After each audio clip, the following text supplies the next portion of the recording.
ദൈവം ക്രിസ്തുവിൽ നമ്മോട് ക്ഷമിച്ചതുപോലെ നാം അന്യോന്യം ക്ഷമിക്കേണ്ടതാണെന്നും നമ്മൾ കഴിഞ്ഞ സെക്ഷനിൽ കണ്ടായിരുന്നു. താൻ കണ്ടിട്ടുള്ള സഹോദരനെ സ്നേഹിക്കാത്തവനെ കണ്ടിട്ടില്ലാത്ത ദൈവത്തെ സ്നേഹിപ്പാൻ കഴിയുന്നതല്ല എന്ന് നമ്മൾ കണ്ട് അവസാനിപ്പിച്ചു. ഓക്കെ, വ്യക്തികൾ തമ്മിൽ തർക്കങ്ങൾ ഉണ്ടായിരിക്കും. ഞാൻ നേരത്തെ പറഞ്ഞതുപോലെ സഭയെക്കുറിച്ച് പഠിക്കുമ്പോൾ നമുക്ക് ആഴമായി പഠിക്കാൻ കഴിയും. രണ്ട് വ്യത്യസ്തമായ ജീവിത രീതിയിൽ വളർന്നു വന്ന നമ്മളെല്ലാവരും പ്രത്യേക കൾച്ചറുകളിലെ വ്യത്യസ്ത കൾച്ചറിൽ വ്യത്യസ്ത അപ്പൻ്റെ മക്കളായിട്ട് വ്യത്യസ്തങ്ങളായി തമ്മിൽ ഒരു ചേർച്ചയും ഒരവയവം മറ്റൊരവയവത്തോട് യാതൊരു ചേർച്ചയും മാച്ചും ഇല്ലാതെയാണ് നമ്മളെ ദൈവം ഒരു ആലയത്തിന്റെ കീഴിൽ ആക്കി വെച്ചിരിക്കുന്നത്. അത് നിങ്ങൾ ഒരിക്കലും മറന്നു പോകരുത്. ഇടയ്ക്ക് നമ്മൾ പറയില്ലേ, ഇവനൊക്കെ എന്ത് ദൈവമക്കളാണെന്ന് നമ്മൾ ചോദിക്കാറുണ്ട് അല്ലേ? ചോദിക്കാറില്ലേ? അതേ ചോദിക്കാറുള്ളൂ.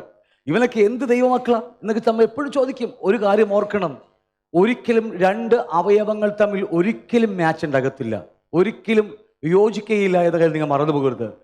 ഇല്ലേ? അങ്ങനെയല്ലേ? കണ്ണിനും ചെവിയോട് യാതൊരു മാച്ചുമില്ല, ചെവിക്ക് വായോട് ഒരു മാച്ചുമില്ല അല്ലേ? ഈ കൈക്ക് ഈ 6 പാക്ക് ഫാമിലി പാക്കാ, അതിനോട് ഒരു മാച്ചുമില്ല. ഒരവയവം ഒന്നിനോടൊന്ന് ഒരു മാച്ചുമില്ല, വ്യത്യസ്തങ്ങളാണ്. അങ്ങനെയുള്ള മക്കളാണ് നമ്മളെല്ലാവരും. ഈ വാക്ക് നിങ്ങളുടെ ഹൃദയത്തിൽ എപ്പോഴും ഉണ്ടായിരിക്കണം. ഇതറിയണം എപ്പോഴും നമ്മൾ. കാരണം നമ്മളൊക്കെ രക്ഷിക്കപ്പെട്ടെന്ന് മാത്രമേ ഉള്ളൂ. നമ്മൾ രക്ഷയെക്കുറിച്ച് പിന്നീട് ക്ലാസ്സുകൾ വരുമ്പോൾ നമുക്ക് മനസ്സിലാകും നമ്മുടെ ദേഹിക്ക് ഒരു മാറ്റവുമില്ല അല്ലേ? ആഹാ അല്ലേ? അതുകൊണ്ട് നമ്മൾ ഇവൻ വിശ്വാസിയല്ലെന്ന് ചോദിക്കുന്ന ഒരു ചോദ്യത്തിന് അർത്ഥം നമുക്ക് ഇവിടെ ഇല്ല. അതുകൊണ്ട് എന്നും പ്രശ്നങ്ങൾ നമ്മുടെ മുമ്പിൽ വരാൻ ചാൻസ് ഉണ്ട്, എപ്പോഴും നമ്മുടെ മുമ്പിൽ. അത് മറ്റൊന്നും കൊണ്ടല്ല. എഫേസ്യർ 6:12 പറയുന്നു, നമുക്ക് പോരാട്ടമുള്ളതോ ഭാര്യയോടും മക്കളോടും നമ്മളെക്കാൾ ബലം കുറഞ്ഞവരോട് മാത്രമേ നമുക്ക് പോരാട്ടമുള്ളൂ. ഇല്ലെങ്കിൽ കൈയിൻ്റെ കരുത്തറിയേണ്ടി വരും. നമുക്ക് അങ്ങനെയാണോ? അതെ, നമുക്ക് ബോധമുണ്ട്. അവിടെ നമുക്ക് നല്ല ബോധമാണ്. നമ്മളെക്കാൾ താഴ്ന്നവർ, നമ്മുടെ മക്കൾ, നമ്മുടെ ആരോഗ്യമില്ലാത്ത നമ്മുടെ ഭാര്യ അല്ലേ, ചെറിയ ചെറിയ വിശ്വാസികളൊക്കെ നമുക്ക് എന്തും പറയാം. കാരണം എന്താ? നമ്മൾ തിരിച്ചു പറയില്ലെന്നും കൈ പൊങ്ങത്തില്ലെന്നൊക്കെ അറിയാം. പക്ഷെ നമ്മളെക്കാൾ ഉയർന്നവരോട് ഞാൻ പറഞ്ഞു നിർത്ത മനസ്സിലാവുണ്ടോ? അപ്പൊ അവിടെ നമുക്ക് പോരാട്ടമുള്ളത് ജഡരക്തങ്ങളോടല്ല, വാഴ്ചകളോടും അധികാരങ്ങളോടും ഈ അന്ധകാരത്തിന് ലോകാധിപതികളും സ്വർലോകത്തിന് ദുഷ്ടാത്മസ്വേനയും അത്രയും. അപ്പൊ നമുക്ക് എന്തുണ്ട്? പോരാട്ടമുണ്ട്. അതിന്റെ പരാക്രമമാണ് നമ്മൾ വീട്ടിൽ കാണിച്ചു കൂട്ടുന്നത് സഭക്കകത്തും അല്ലേ? അപ്പോ നമുക്ക് പോരാട്ടമുണ്ട്. പക്ഷെ എവിടെയാണത്? എവിടേക്കാ നോക്കി? ജഡരക്തങ്ങളോടല്ല, മാംസവും വാഴ്ചവും ഈ മാംസമൊക്കെ ഉള്ള രക്തമൊക്കെ ഉള്ള ഈ സഹോദരന്മാർ തമ്മിലല്ല നമുക്ക് പോരാട്ടമുള്ളത്. വചനം വ്യക്തമായി പറയുക, ഈ ലോകത്തിലെ അന്ധകാര ശക്തികൾ, ഈ ലോകത്തിലെ അധിപതികളുണ്ട്, സ്വർലോകത്തിലെ ഈ ആകാശമണ്ഡലങ്ങളിലെ ദുഷ്ടാത്മസ്വേനയുണ്ട്. നമുക്ക് അവരോട് ഒരു യുദ്ധമുണ്ട് ഇല്ലേ? അതെ, നമ്മൾ എത്ര പാപം ചെയ്തിട്ടാണെങ്കിലും ഏത് സഹോദരന്മാരോട് കയ്പും ഭിന്നതയും വെച്ചിട്ടാണെങ്കിലും നമ്മൾ പറയും ഓപിശാചെന്ന് നമ്മൾ പറഞ്ഞിരിക്കും. ഏത് മനുഷ്യനോടും വചനകൽപ്പന ലംഘിച്ചിട്ടാണെങ്കിലും കുഴപ്പമില്ല, 1-ാം കൽപ്പനയും 2-ാം കൽപ്പനയും ലംഘിച്ചിട്ടാണെങ്കിൽ നമ്മൾ പറയും യേശുവിടെ നാമത്തിൽ പോപിശാചെ എന്നൊക്കെ പറഞ്ഞോളാം. നമുക്ക് കർത്താവ് അനുവാദം തന്നതുകൊണ്ട് രക്ഷപ്പെട്ടു. പക്ഷേ ഞാൻ മിനിഞ്ഞാന്ന ക്ലാസ് ഞാൻ ഒരു കാര്യം പറഞ്ഞിരുന്നു. നമ്മൾ കർത്താവിൻ്റെ വരവിൽ കൈവിടപ്പെട്ടു പോയാൽ നമ്മൾ വീഴാൻ പോകുന്നത് ഇവിടെ നിന്ന് പോപിശാചെ എന്ന് പറഞ്ഞ നല്ല ആട്ടുന്നത് അല്ലേ? ഒരു നാളവും ഇല്ലാതെ കിടന്ന ആട്ട് നമ്മളല്ലേ? പക്ഷേ നമ്മൾ കർത്താവിൻ്റെ വരവിൽ പോയില്ലെങ്കിൽ നാം വീഴാൻ പോകുന്ന അവൻ്റെ കരങ്ങളിലേക്കാണ്. അന്ന് ആട്ടോന്ന് അറിയില്ല അവനെ, വേറെ എന്തൊക്കെ ചെയ്യുമെന്ന് നമുക്ക് അറിയില്ല അവൻ. അതുകൊണ്ട് വിശുദ്ധിക്ക് വേണ്ടി ദാഹിച്ചേ മതിയാവും. ഈ തലമുറ ഏറ്റവും വലിയ ഡേഞ്ചർ തലമുറയാണ് നമ്മുടെ ഈ തലമുറ. ഈ ലോകമുണ്ടായി ഇന്ന് വരെ ഇതുപോലത്തെ ഒരു യുഗം ഉണ്ടായിട്ടില്ല. ഒന്നില്ലെങ്കിൽ കർത്താവിൻ്റെ വരയിൽ പോകുക, അതല്ലെങ്കിൽ എന്താ പറയുക, കൈവിടപ്പെട്ടവരുടെ കൂട്ടത്തിൽ 7 വർഷ പീഡനകാലത്തിലേക്ക് നമ്മൾ വീഴുക എന്നുള്ളത് വേറെ മാർഗമില്ല. ബൈബിൾ ക്ലാസ്സിൽ വന്നാൽ അതിനെക്കുറിച്ച് കൂടുതലായി നമുക്ക് അടിക്കാൻ കഴിയും. നമുക്ക് പോരാട്ടമുള്ളത് ജഡരക്തങ്ങളോടുള്ള വാഴ്ചകളോടും അധികാരങ്ങളോടും അന്ധകാരത്തിൽ ലോകാധിപതികളോടും സ്വർലോകത്തിലെ ദുഷ്ടാത്മസ്വേനയും. അത് നമുക്കൊരു യുദ്ധമുണ്ടെന്ന കാര്യം മറന്നു പോകരുത്. വിശ്വാസികളാണോ? ഒരു യുദ്ധമുണ്ട്. വിശ്വാസികളാണെങ്കിൽ നമുക്കൊരു യുദ്ധമുണ്ട കാര്യം മറന്നു പോകരുത്. അതിനാണ് ദൈവം നമ്മെ വിളിച്ചിരിക്കുന്നത്. അതുകൊണ്ട് ആത്മീയ യുദ്ധത്തെക്കുറിച്ചും സർവായുധ വർഗത്തെക്കുറിച്ചൊക്കെ നമ്മൾ പഠിക്കുമ്പോൾ നമ്മുടെ തലയിൽ ശിരസിൽ വെക്കാനുള്ള ആയുധമുണ്ട്, മറകളുണ്ട്, നമ്മുടെ ചെസ്റ്റ് പ്ലേറ്റ് ഉണ്ട്, അരയിൽ കെട്ടാനുള്ള ഇതുണ്ട്, കാലിലിടാനുള്ള ഷൂ ഉണ്ട് അല്ലേ? കയ്യിൽ പിടിക്കുവാൻ പരിചയം, വിശ്വാസം എന്ന പരിചയമുണ്ട്, തീയമ്പുകളെ കെടുക്കുവാൻ വേണ്ടി. ഇവിടെ ഒരു കയ്യിൽ വാളുണ്ട്, വചനം എന്ന വാളുണ്ട് വിശ്വാസികൾ. ഇതൊക്കെ നമ്മളെ ദുഷ്ടന്റെ തീയമ്പുകളെ ചെറുക്കുവാനുള്ള ദൈവം നമുക്ക് വെച്ചിരിക്കുന്ന ആയുധവർഗങ്ങളാണ്, അല്ലേ? തടയാനുള്ളതും വെട്ടാനുള്ള എല്ലാ ആയുധങ്ങളും നമുക്ക് നൽകിയിട്ടുണ്ട്. നമുക്കതുകൊണ്ട് പോരാട്ടമുണ്ട്. പക്ഷേ പുറത്ത് യാതൊരു കവചവും നമുക്കില്ല.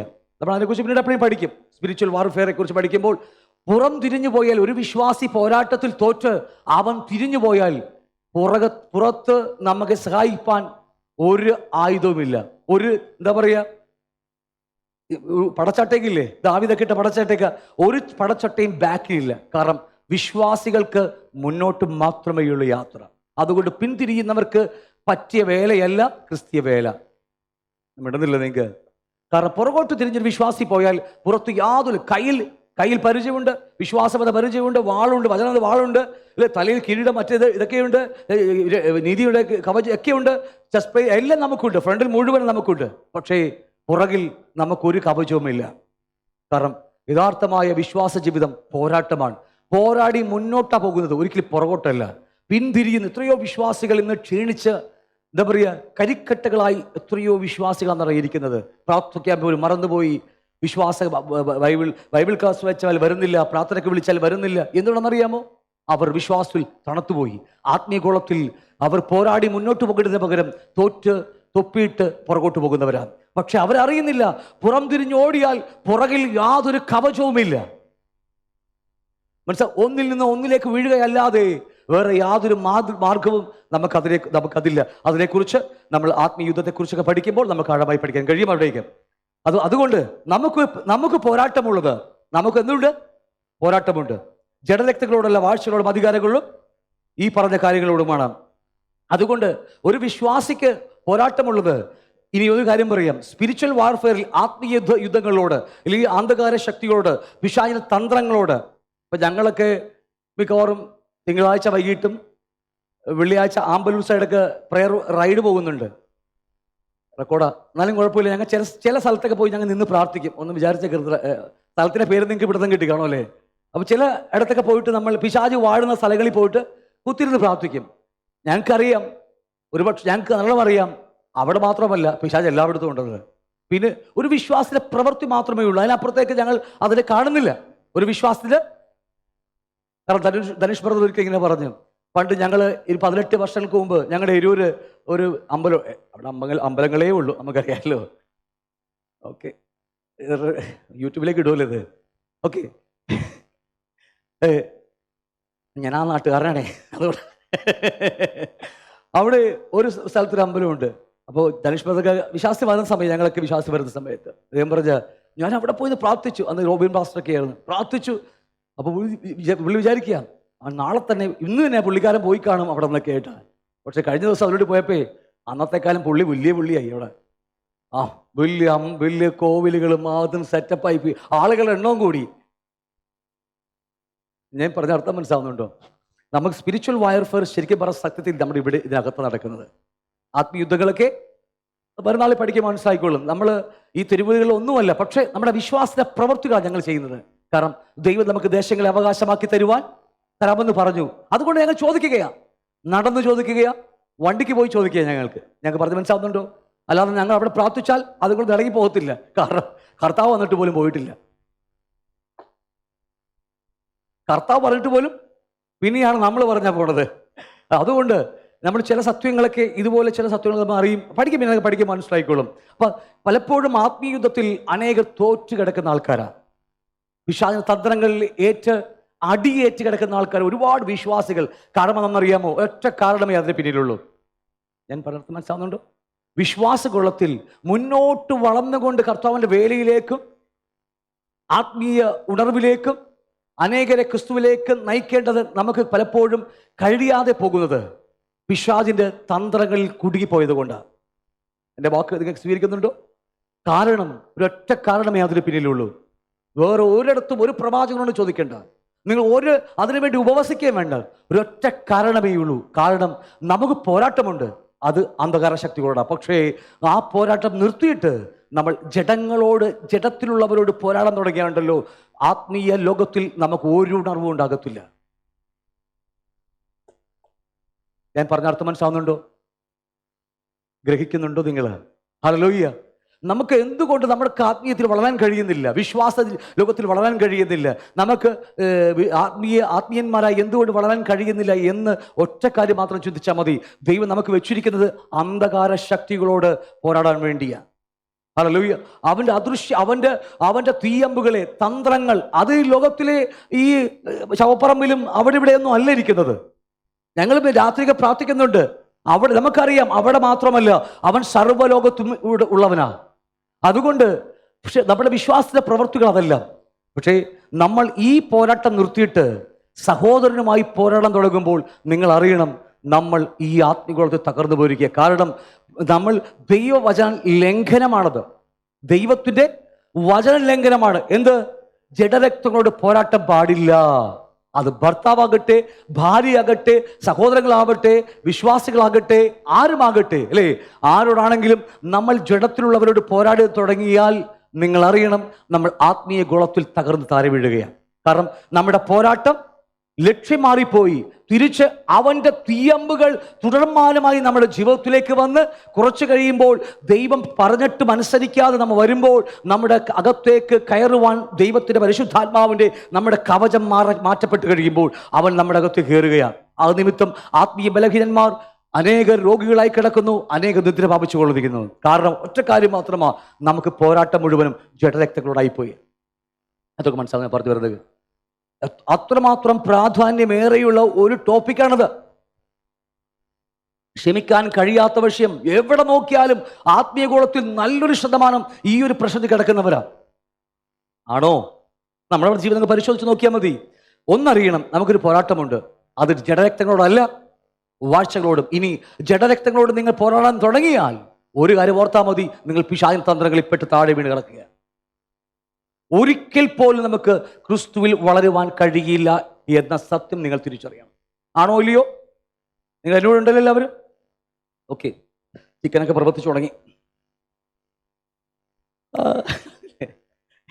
ഓക്കെ, എന്തുമാകട്ടെ, 1 പത്രോസ് അതിന് മറുപടി പറയുന്നുണ്ട്. 1 പത്രോസ് 2:19 മുതൽ 24 വരെ. അതിനായിട്ടല്ലോ നിങ്ങളെ വിളിച്ചിരിക്കുന്നത്.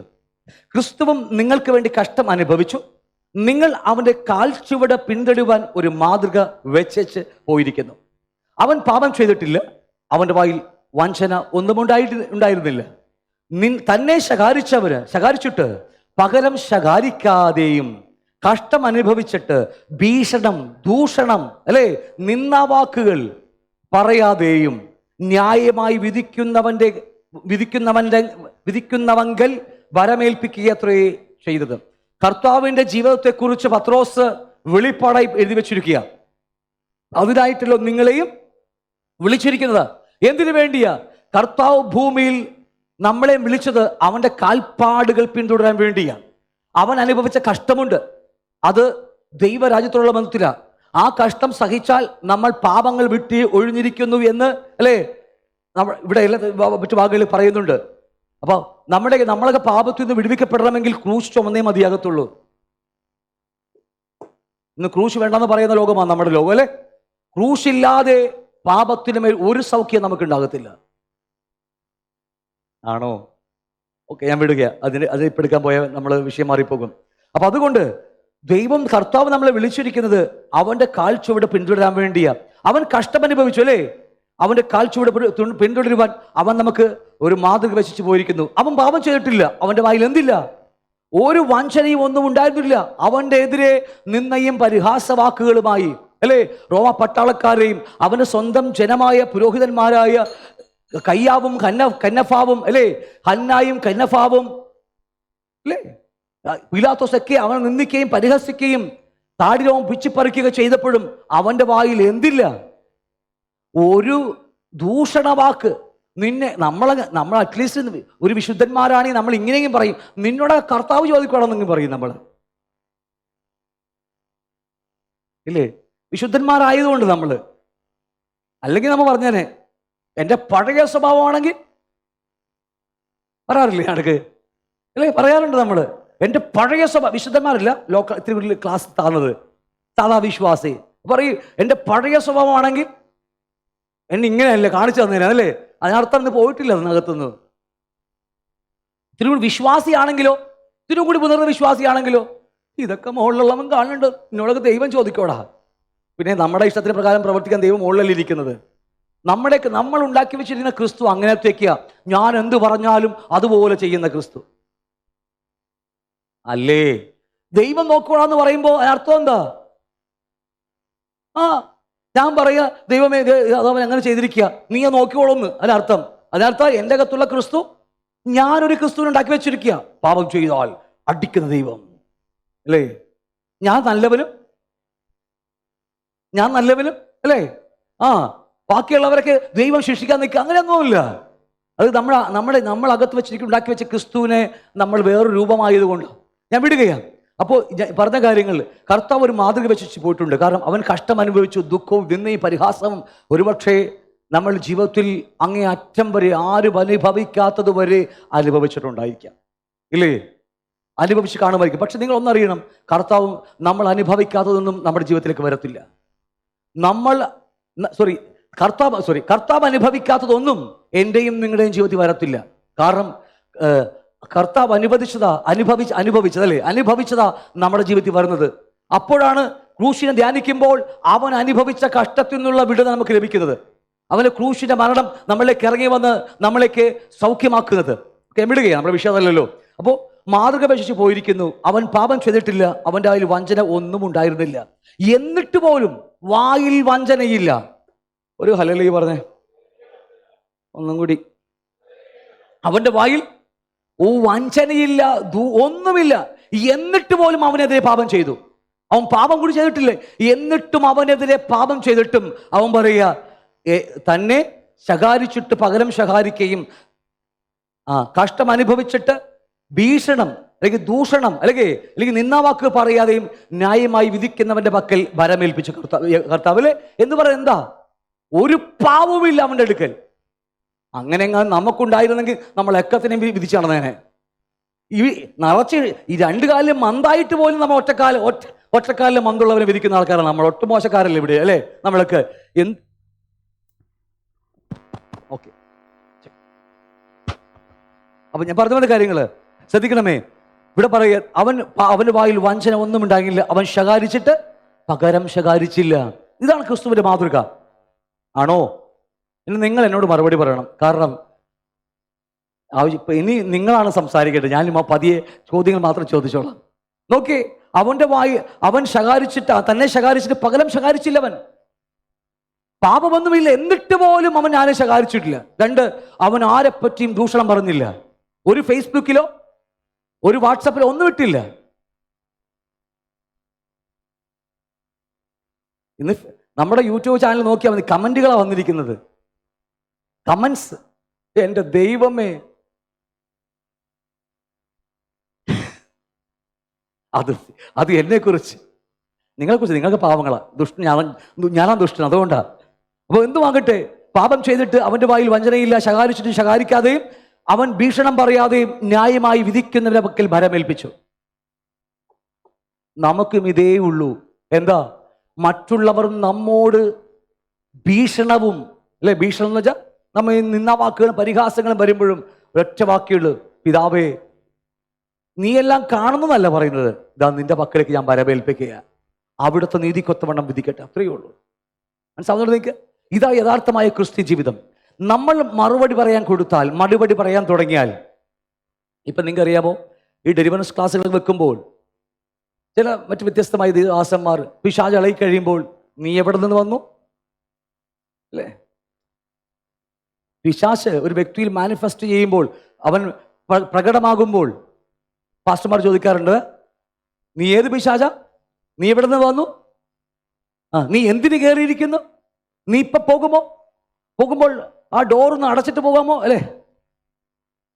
ഇളകണം, ഇല്ല ഞാൻ കത്തിച്ചു പിടിക്കാം, ഈ കത്തിക്കുന്നത് ഓഫാക്കിയിട്ട് പോകുമോ എന്നൊക്കെ ചോദിച്ചില്ലേ? അയ്യോ, അറിയാത്തത് കൊണ്ടാ. നോക്കിയേ, അവൻ നമ്മളായിട്ട് കാണിച്ചു തരിക പിശാച്. പതിയെ പതിയെ നാം ജഡത്തിലാകും. നമ്മൾ പതിയെ ജഡത്തിലാക്കാനുള്ള പരിപാടി അവൻ്റേത്. എനിക്ക് പറഞ്ഞ മനസ്സിലാകുന്നുണ്ടോ? ഇതൊന്നും വേണ്ട. ന്യായമായി വിധിക്കേണ്ടവരുടെ പക്കൽ ഭരമേൽപ്പിച്ചിട്ട് മൗനമായിരിക്കുക. നമ്മളൊന്നിനും എല്ലാത്തിനും മറുപടി കൊടുക്കുവാൻ നമുക്ക് അനുവാദമില്ല. നമ്മുടെ പക്കലാണെങ്കിൽ എല്ലാത്തിനും മറുപടിയുണ്ട്. ഒന്നല്ല 10 ഉണ്ട്. എല്ലാത്തിനും, ഒരു വിഷയത്തിന് ഒരു മറുപടിയല്ല, 10 ഉണ്ട്. 10 പേരോട് 10 വിധത്തിൽ പറയാനുള്ള കഴിവ് നമുക്കുണ്ട്. അതുകൊണ്ട് നമ്മുടെ കഴിവൊക്കെ വീട്ടിൽ അടച്ചു വെച്ചിട്ട് എന്ത് ചെയ്യണം? ന്യായമായി വിധിക്കുന്നവരൊക്കെ ബലമേൽപ്പിച്ച മൗനമായിരിക്കുക, ഞാൻ ദൈവമെന്ന് നീ അറിഞ്ഞുകൊള്ളുക. മൗനമായിരുന്നു കൊണ്ട്. ഇതാണ് യഥാർത്ഥമായ ദൈവത്തിന്റെ ഭക്തൻ എന്ന് പറഞ്ഞാൽ, അവൻ മറുപടി കൊടുക്കാതെ, അവൻ ചെയ്യാതെ. മനസ്സിലാവുന്നുണ്ടോ? എന്നിട്ട് ദൈവത്തിന്റെ പ്രവൃത്തി കാണുവാൻ നമ്മൾ മൗനമായിരിക്കുക. ഞാൻ എത്രയോ എത്രയോ ദൈവത്തിന്റെ പ്രവൃത്തിയിൽ കണ്ട മനുഷ്യനറിയാമോ? എൻ്റെ മുമ്പിൽ ധിക്കരിച്ചും അഹങ്കാരവും കാണിച്ച് പല പോലെ വളർന്നു. അവസാനം അതേ എൻ്റെ കൺമുമ്പിൽ ഭിക്ഷയ്ക്ക് വേണ്ടി ഇരക്കുന്നവരെ ഞാൻ കണ്ടിട്ടുണ്ട്. എത്രയെത്ര പേര്. ഞാൻ അഹങ്കാരം പറഞ്ഞതല്ല, എന്ത് ചേർത്ത് വെച്ച് പറയാം, നമ്മുടെ ദൈവം വിശ്വസ്തനാണ്. അവൻ്റെ പക്കൽ മൗനമായിരുന്നു ഏൽപ്പിച്ചു നോക്കിയേ, അവനതിന് കറ തീർന്ന് മറുപടി തരും. മനസ്സിലാവുന്നുണ്ടോ നിങ്ങൾക്ക്? പക്ഷേ ഇവിടെ മനസ്സിലാക്കണം, നമ്മൾ പോരാടാൻ പോയാൽ, നാം ജഡരക്തങ്ങളോട് പോരാടാൻ പോയാൽ, ഫേസ്ബുക്കിലും വാട്സ്ആപ്പിലും കമന്റുകളിട്ട് നമ്മൾ നമ്മുടെ ഐഡിയാസിൽ ചെയ്യാൻ പോയാൽ, ഓർത്താൽ മതി, നമ്മൾ ആത്മീയ കുളത്തിൽ അമ്പെ പരാജയപ്പെട്ടവരും പിശാചിനാൽ ബന്ധിക്കപ്പെട്ടവരുമാണ്. ക്ലിയർ ആണോ? അതുകൊണ്ട് സഹോദരന്മാരുടെ എന്തെങ്കിലും ഉണ്ടെങ്കിൽ തത്സമയം അത് ക്ഷമിച്ച് ഉപേക്ഷിക്കുവാൻ, അവനെ ഉപേക്ഷിക്കാനല്ല, ക്ഷമിച്ച് ആ വിഷയം തള്ളിക്കളയുവാൻ ഒരു മനസ്സ് നമുക്ക് ആവശ്യമാണ്. ഇല്ലെങ്കിൽ ആത്മീയ യുദ്ധത്തെക്കുറിച്ച് പിന്നീട് പഠിക്കാൻ കഴിയും, അമ്പെ പരാജയപ്പെട്ടു പോകും നമ്മളെല്ലാം. തനിക്ക് മനസ്സിലായോ?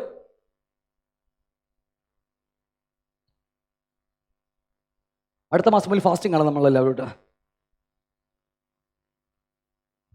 അല്ലേ വേണ്ടേ? ഫാസ്റ്റിംഗ് നല്ലത്. ഇല്ലെങ്കിൽ ഇത്രയും ടേസ്റ്റ് ആയിട്ട് ഉണ്ടാക്കരുത്. അടുത്തത്, എങ്ങനെയാണ് സഹോദരങ്ങളെ നേടേണ്ടത്? മത്തായി 18 15 മുതൽ 20 വാക്യം വരെ നമ്മൾ അല്പം ഒന്ന് ഇരുന്ന് ചിന്തിക്കാൻ പോവുകയാണ്. 15 വാക്യം മുതൽ 16 വാക്യം വരെയും 18 മുതൽ 20 വാക്യം വരെയും 22, 21, 22 വാക്യങ്ങൾ 3 സെക്ഷനായിട്ട് നമ്മൾ പഠിക്കാൻ പോവുകയാണ്. അതിനെക്കുറിച്ച് എങ്ങനെയാണ് നമ്മൾ സഹോദരനുമായി ഇടപെടേണ്ടത്, ഇല്ലെങ്കിൽ സഹോദരനെ എങ്ങനെയാണ് നേടേണ്ടത് എന്ന കാര്യം നമ്മൾ അല്പമായി ചിന്തിക്കാൻ പോവുകയാണ്. മത്തായി 18 അധ്യായം നമ്മൾ പഠിക്കുമ്പോൾ അവിടെ താഴ്മയെക്കുറിച്ചൊക്കെ പറഞ്ഞു വരികയാ. ശിശുക്കളെ പോലെ ആയി മാറണം എന്നതിനെ കുറിച്ചൊക്കെ പറഞ്ഞു വന്നിട്ട് 15 വാക്യം മുതൽ സഭാശിക്ഷണത്തിന്റെ ഉദാഹരണത്തെക്കുറിച്ച് പഠിപ്പിക്കുന്ന ഒരു വാക്യങ്ങളാണ്. 15 വാക്യം മുതൽ താഴേക്ക്. നിന്റെ സഹോദരൻ നിന്നോട് പിഴച്ചാൽ നീ ചെന്ന് നീയും അവനും മാത്രമുള്ളപ്പോൾ കുറ്റം അവന് ബോധം വരുത്തുക.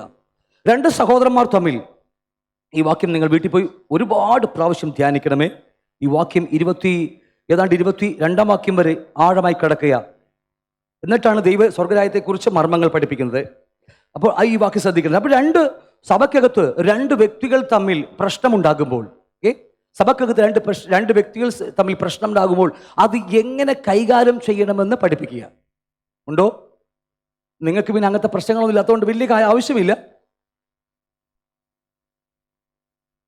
ഇങ്ങനെ ഇടക്കിടക്ക് പറയാതിരുന്നാൽ നിങ്ങളുടെ കണ്ണൊക്കെ വാടിപ്പോണം. അതുകൊണ്ട് ഇങ്ങനെയൊക്കെ ഇടക്കിടക്ക് പറയേണ്ടി വരുന്നത്. അപ്പൊ അതുകൊണ്ട് സഭക്കകത്ത് 2 വ്യക്തികൾ തമ്മിൽ, അത് സ്ത്രീയുമാകട്ടെ, സഹോദരനും സഹോദരിയുമാകട്ടെ, പാസ്റ്ററും വിശ്വാസിയുമാകട്ടെ, ആരുമാകട്ടെ, പ്രശ്നമുണ്ടായാൽ അതെങ്ങനെ പരിഹരിക്കണം?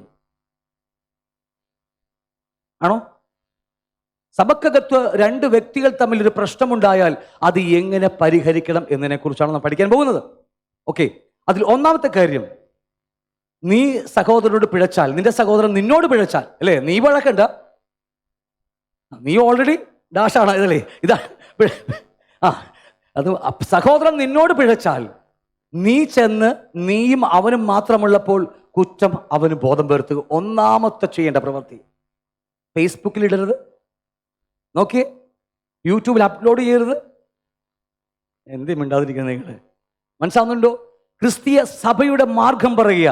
നമ്മൾ വരുന്ന ആളുകളിൽ നീ ദൈവത്തിന്റെ രാജ്യവും നീതിയും അന്വേഷിക്കാൻ പറഞ്ഞു. ദൈവരാജ്യവും നീതി, ദൈവത്തിന്റെ ലോ ആൻഡ് ഓർഡർ, ദൈവരാജ്യത്തെ നിയമങ്ങളാണത്. നമ്മൾ പഠിക്കും.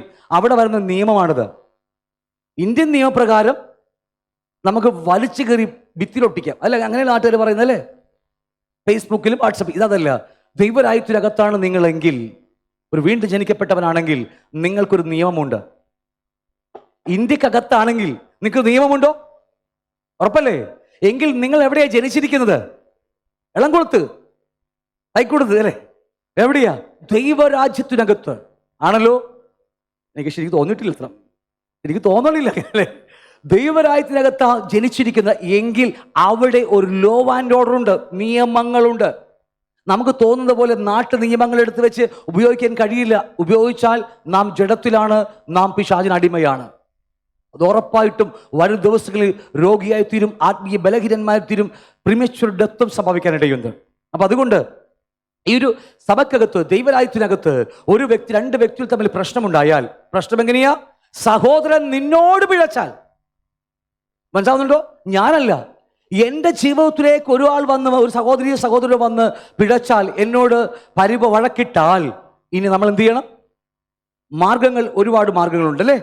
നമ്മൾ 3-4 കാര്യങ്ങളാണ് പറയുന്നത്. ഒന്ന്, നീ ചെന്ന് നീയും അവനുമുള്ളപ്പോൾ മാത്രമുള്ളപ്പോൾ കുറ്റം അവന് ബോധ്യപ്പെടുത്താൻ. ഞാൻ അതിനെക്കുറിച്ച് നമുക്ക് ചിന്തിക്കാം.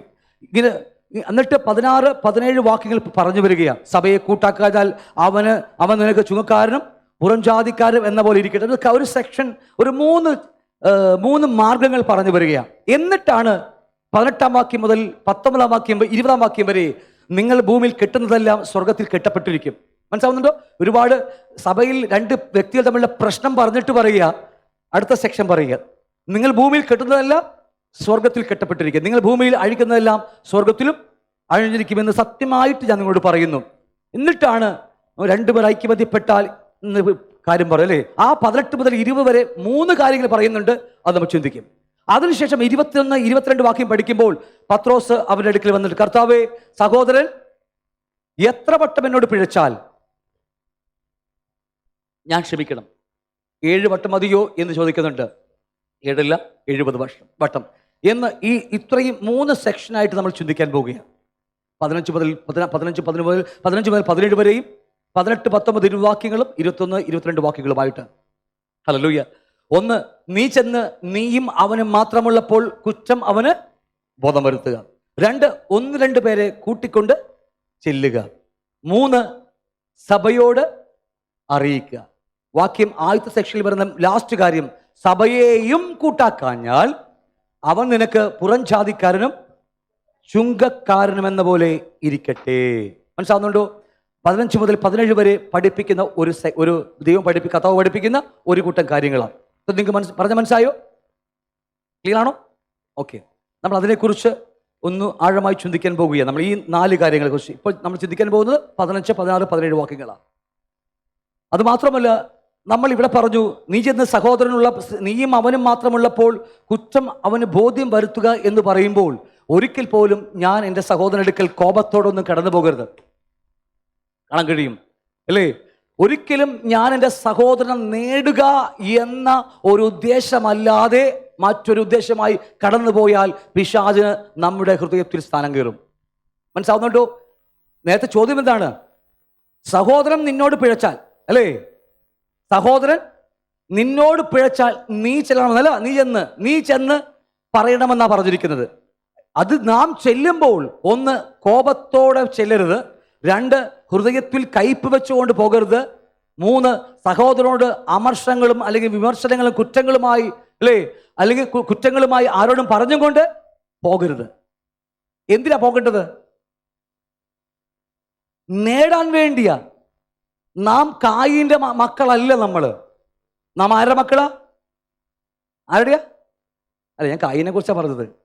കായീൻ പറഞ്ഞു, ഞാൻ എൻ്റെ സഹോദരന്റെ കാവൽക്കാരനല്ല. അതെ, നമ്മൾ സഹോദരന്റെ കാവൽക്കാർ തന്നെയാ. മറന്നു പോകരുത്. പുതിയ നിയമത്തിൽ നാം എൻ്റെ പ്രാണനേക്കാൾ അപ്പുറമാണ് നിങ്ങൾ എനിക്ക്. അങ്ങനെ ആകണം ഓരോരുത്തരും. ഞാൻ പറഞ്ഞ മനസ്സിലാവുന്നുണ്ടോ? ഭർത്താവ് പറഞ്ഞില്ലേ, നിന്നെപ്പോലെ തന്നെ നിന്റെ അയൽക്കാരനെ സ്നേഹിക്കുക, അല്ലേ? അങ്ങനെയല്ലേ പറഞ്ഞിരിക്കുന്നത്, അല്ലേ? നിന്നെപ്പോലെ തന്നെ നിന്റെ അയൽക്കാരനെ സ്നേഹിക്കുക. അപ്പൊ അതിനർത്ഥം എന്താ? ഞാൻ എന്നെ സ്നേഹിക്കുന്നത് പോലെ തന്നെ അയൽക്കാരനെ സ്നേഹിച്ചാൽ മതി. ഞാൻ അയൽക്കാരനെ സ്നേഹിക്കാത്ത കാരണം ഞാൻ എന്നെ സ്നേഹിക്കുന്നില്ല. അതുകൊണ്ട് എനിക്ക് എല്ലാവരോടും മെക്കിട്ട് കയറാം. ഞാൻ പറഞ്ഞ അർത്ഥം മനസ്സിലായില്ലേ? എനിക്ക് എന്നെ സ്നേഹമില്ലെങ്കിൽ എനിക്ക് എല്ലാവരുടെ അടുക്കൽ പോകാൻ പറ്റും. കാരണം എന്താ? നിന്നെപ്പോലെ തന്നെ നിന്റെ അയൽക്കാരെയും, അങ്ങനെയല്ലേ എഴുതി വെച്ചിരിക്കുന്നത്. എൻ്റെ ബൈബിൾ അങ്ങനെയാണ്, നിങ്ങളുടെ ബൈബിളോ? ഓക്കെ, അങ്ങനെയാണെങ്കിൽ കുഴപ്പമില്ല അല്ലേ. നിന്നെപ്പോലെ തന്നെ അയൽക്കാരെയും സ്നേഹിക്കുക. ഞാൻ എന്നെ സ്നേഹിക്കുന്നില്ലെങ്കിൽ എനിക്ക് മറ്റുള്ളവരെ സ്നേഹിക്കാൻ പറ്റുമോ? ഇല്ല. പിന്നെ ആ വാക്ക് തെറ്റല്ലേ? അതല്ലത്. അതുകൊണ്ട് ലൂക്കോസ് 9:23 പറയുന്നുണ്ട്, നിങ്ങൾ എന്നെ അനുഗമിക്കാനിച്ചാൽ തന്നെത്താൻ ത്യജിച്ച്. ആ വാക്കിന് അർത്ഥം അതാ. നിന്നെപ്പോലെ തന്നെ നിന്നെ അയൽക്കാരനെ സ്നേഹിക്കുക എന്ന് പറഞ്ഞാൽ ഞാൻ കർത്താവിന് അടിമയാണ്, എന്നെ തന്നെ ത്യജിച്ചിട്ടാണ് ഞാൻ അവനെ അനുഗമിക്കുന്നത്. അങ്ങനെയെങ്കിൽ എൻ്റെ സ്നേഹം ഏതാ? ക്രിസ്തു സഭയെ സ്നേഹിച്ചതുപോലെയുള്ള സ്നേഹമല്ലേ? ആണോ? അപ്പൊ അതുകൊണ്ട് നമ്മളെക്കാൾ ഏറെ വലിപ്പമുണ്ട് എൻ്റെ സഹോദരന്. വചനം വായിച്ച് നമുക്ക് അങ്ങനെ മനസ്സിലാകത്തുള്ളൂ. നിന്നെപ്പോലെ തന്നെ നിന്റെ അയൽക്കാരെയും നമ്മൾ വായിച്ച അങ്ങനെ പക്ഷെ അതല്ല വേദപുസ്തകം. ആഗോളമായി 66 പുസ്തകം പഠിച്ചാൽ അതല്ല അർത്ഥം. ക്ലിയർ ആണോ ഞാൻ പറഞ്ഞത്? നിന്നെപ്പോലെ തന്നെ നിന്റെ അയൽക്കാരൻ സ്നേഹിക്കുക. ഇപ്പൊ ഞാൻ ധനീഷ് പറഞ്ഞ സ്നേഹിക്കുന്നില്ല, താൻ പോടോ എന്നൊക്കെ പറയൂലേ? അതിനർത്ഥം അപ്പൊ ആൾക്കാർ നിങ്ങൾ പറയും അങ്ങനെ പറയാൻ പാടില്ലെന്ന് പറഞ്ഞാൽ ഞാൻ പറയും ഞാൻ എന്നെ സ്നേഹിക്കുന്നില്ല, പിന്നെ എനിക്ക് പറയാൻ പാടില്ലേ?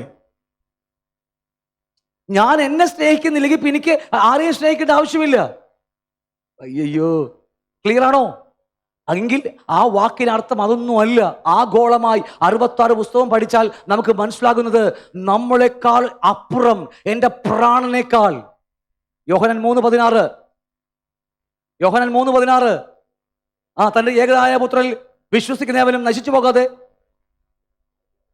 പിതാവായ ദൈവം തന്റെ പുത്രനെ 1 യോഹന്നാൻ 3:16 നീ സഹോദരന് വേണ്ടി ജീവനെ വെച്ചു കൊടുക്കേണ്ടതാകുന്നു. അപ്പോൾ ഒരു വാക്യം എടുത്തിട്ട് പറയാൻ പറ്റില്ല. ആഗോളമായി 66 പുസ്തകത്തിന്റെ സമാഹാരമാണ് നമ്മുടെ ഉപദേശം. അതായിരിക്കണം ഉപദേശം. മനസ്സിലാവുന്നുണ്ടോ?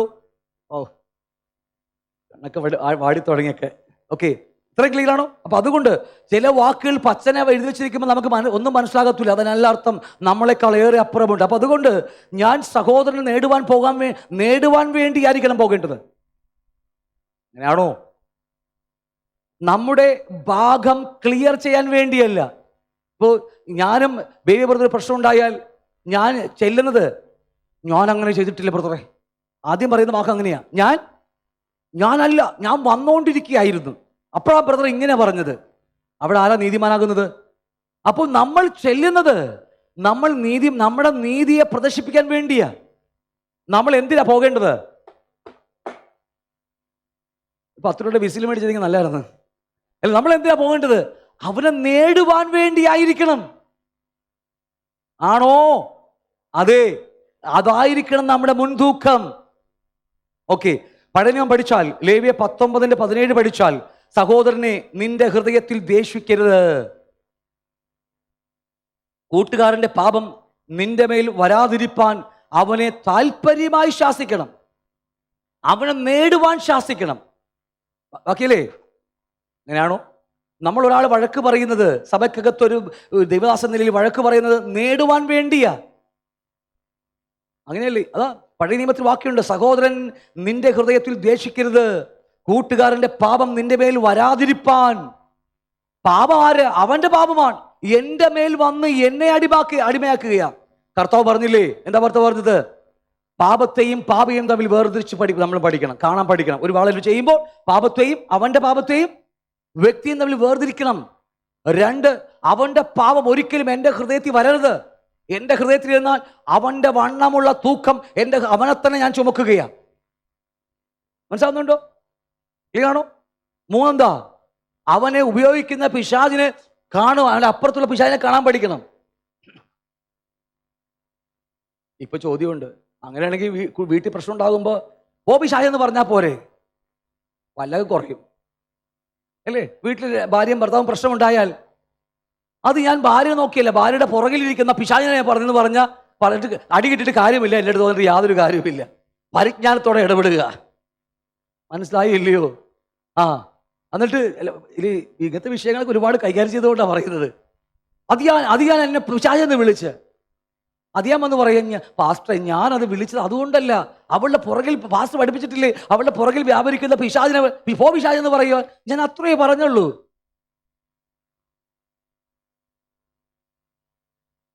പരിജ്ഞാനത്തോട് ഇടപെട്ടില്ലെങ്കിലേ പല്ലിൻ്റെ എണ്ണം കുറയും, എല്ലിൻ്റെ എണ്ണം കൂടും. ഓക്കെ, എന്തുമാകട്ടെ, സഹോദരന്റെ ഹൃദയത്തിൽ ദ്വേഷിക്കരുത്. കൂട്ടുകാരുടെ പാപം നിന്റെ മേൽ വരാതിരിപ്പാൻ അവനെ താല്പര്യമായി ശ്വാസിക്കണം. പ്രതികാരം ചെയ്യരുത്. അത് നമുക്ക് ഒട്ടും ഇല്ലാത്ത കാര്യം, കുഴപ്പമില്ല. കിട്ടുമ്പോഴൊക്കെ എവിടെയെങ്കിലും ഇട്ട് പണിയാൻ നോക്കിക്കൊണ്ടിരിക്കുക നമ്മൾ, അല്ലേ? എവിടെയെങ്കിലും ഇട്ട് കിട്ടുമ്പോൾ നാട്ടുഭാഷയെ പറഞ്ഞ, പിള്ളേരുടെ ഭാഷയെ പറഞ്ഞ പിള്ളേരൊക്കെ പോയാ, ഇവിടെയുള്ള പിള്ളേർ നല്ല പിള്ളേരാകുമ്പോ. ഓക്കെ, ഇനി നമ്മൾ ആ 4 കാര്യങ്ങൾ എന്തൊക്കെയാ? ഒന്ന്, നീ ചെന്ന് 15, 14, 17. നിങ്ങൾ ഇതുപോലെ പുസ്തകത്തിൽ ഇതുപോലെ വരച്ചിട്ട് 3 ഇട്ട് വരച്ചിട്ട് എനിക്ക് പഠിക്കാൻ എളുപ്പമായിരിക്കും. നിന്റെ സഹോദരൻ നിന്നോട് പിഴച്ചാൽ ആദ്യം ചെല്ലേണ്ടത് നീയും അവനും മാത്രമുള്ളപ്പോൾ അവന് കുറ്റം വരുത്തുക. ഒന്നാമത്തെ കാര്യം, അല്ലേ? മനസ്സിലാവുന്നുണ്ടോ? ഹല്ലേലൂയ. ഓക്കെ, നീ ചെന്ന് ഒരു ഭാര്യ ഒരു 2 വിശ്വാസികൾ തമ്മിൽ ഒരു പ്രശ്നമുണ്ടായാൽ എന്ത് ചെയ്യണം? ആദ്യം മൊബൈലില്ല, വാട്സപ്പിൽ വോയിസ് മെസ്സേജ്, സംഭവം ഉണ്ടായ അല്ലേ, അങ്ങനെയല്ലേ, അങ്ങനെ പറയുള്ളൂ. ഇറുക്കി പിടിച്ച് പ്രാർത്ഥിക്കും. വോയിസ് ആ ബ്രദറാണെങ്കിൽ അപ്പം തന്നെ ഫേസ്ബുക്കിൽ അപ്ലോഡ് ചെയ്യും. ഇറുക്കി പിടിച്ച് പറഞ്ഞത് ലോകം മുഴുവൻ അറിയും.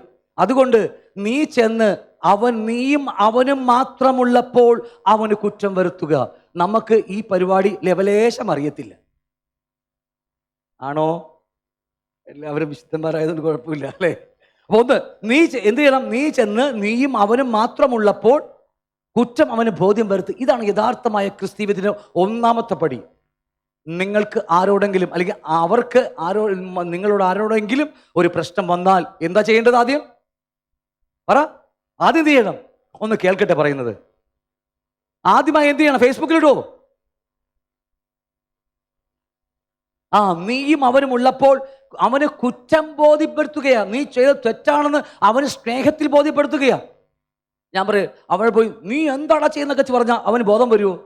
കാരണം അവനെ നമ്മളെക്കാൾ ചൂടായിട്ടിരിക്കുക. അവിടെയാണ് സൗമ്യതയുടെ ആത്മാവിനാൽ. അപ്പോൾ നമ്മൾ അവനെ നേടുവാൻ വേണ്ടിയാകണം പോകേണ്ടത്. മനസ്സിലാവുന്നുണ്ടോ? എൻ്റെ ഹൃദയത്തിൽ അവനെ നേടുവാനുള്ള വാഞ്ചയാണെങ്കിൽ നിങ്ങൾ ഓർത്തോ, നിന്റെ കൂടെ പരിശുദ്ധാത്മാവൻ ദൈവമുണ്ട്. സംസാരിക്കുമ്പോൾ ദൈവത്തിൻ്റെ ആത്മാവ് ഇറങ്ങി നിൽക്കുകയും വാ നിറച്ച് നല്ല സൗമ്യത വാക്കുകൾ എന്നോട് പറഞ്ഞു തരികയും കർത്താവ് ചെയ്തിരിക്കും. ഇത് കർത്താവിൻ്റെ ഉറപ്പാണ്. ഏത് പ്രതിസന്ധികൾ, എത്ര വലിയ പ്രശ്നത്തിന് നടുവിലാണെങ്കിലും പോയി നിന്ന് നോക്ക്.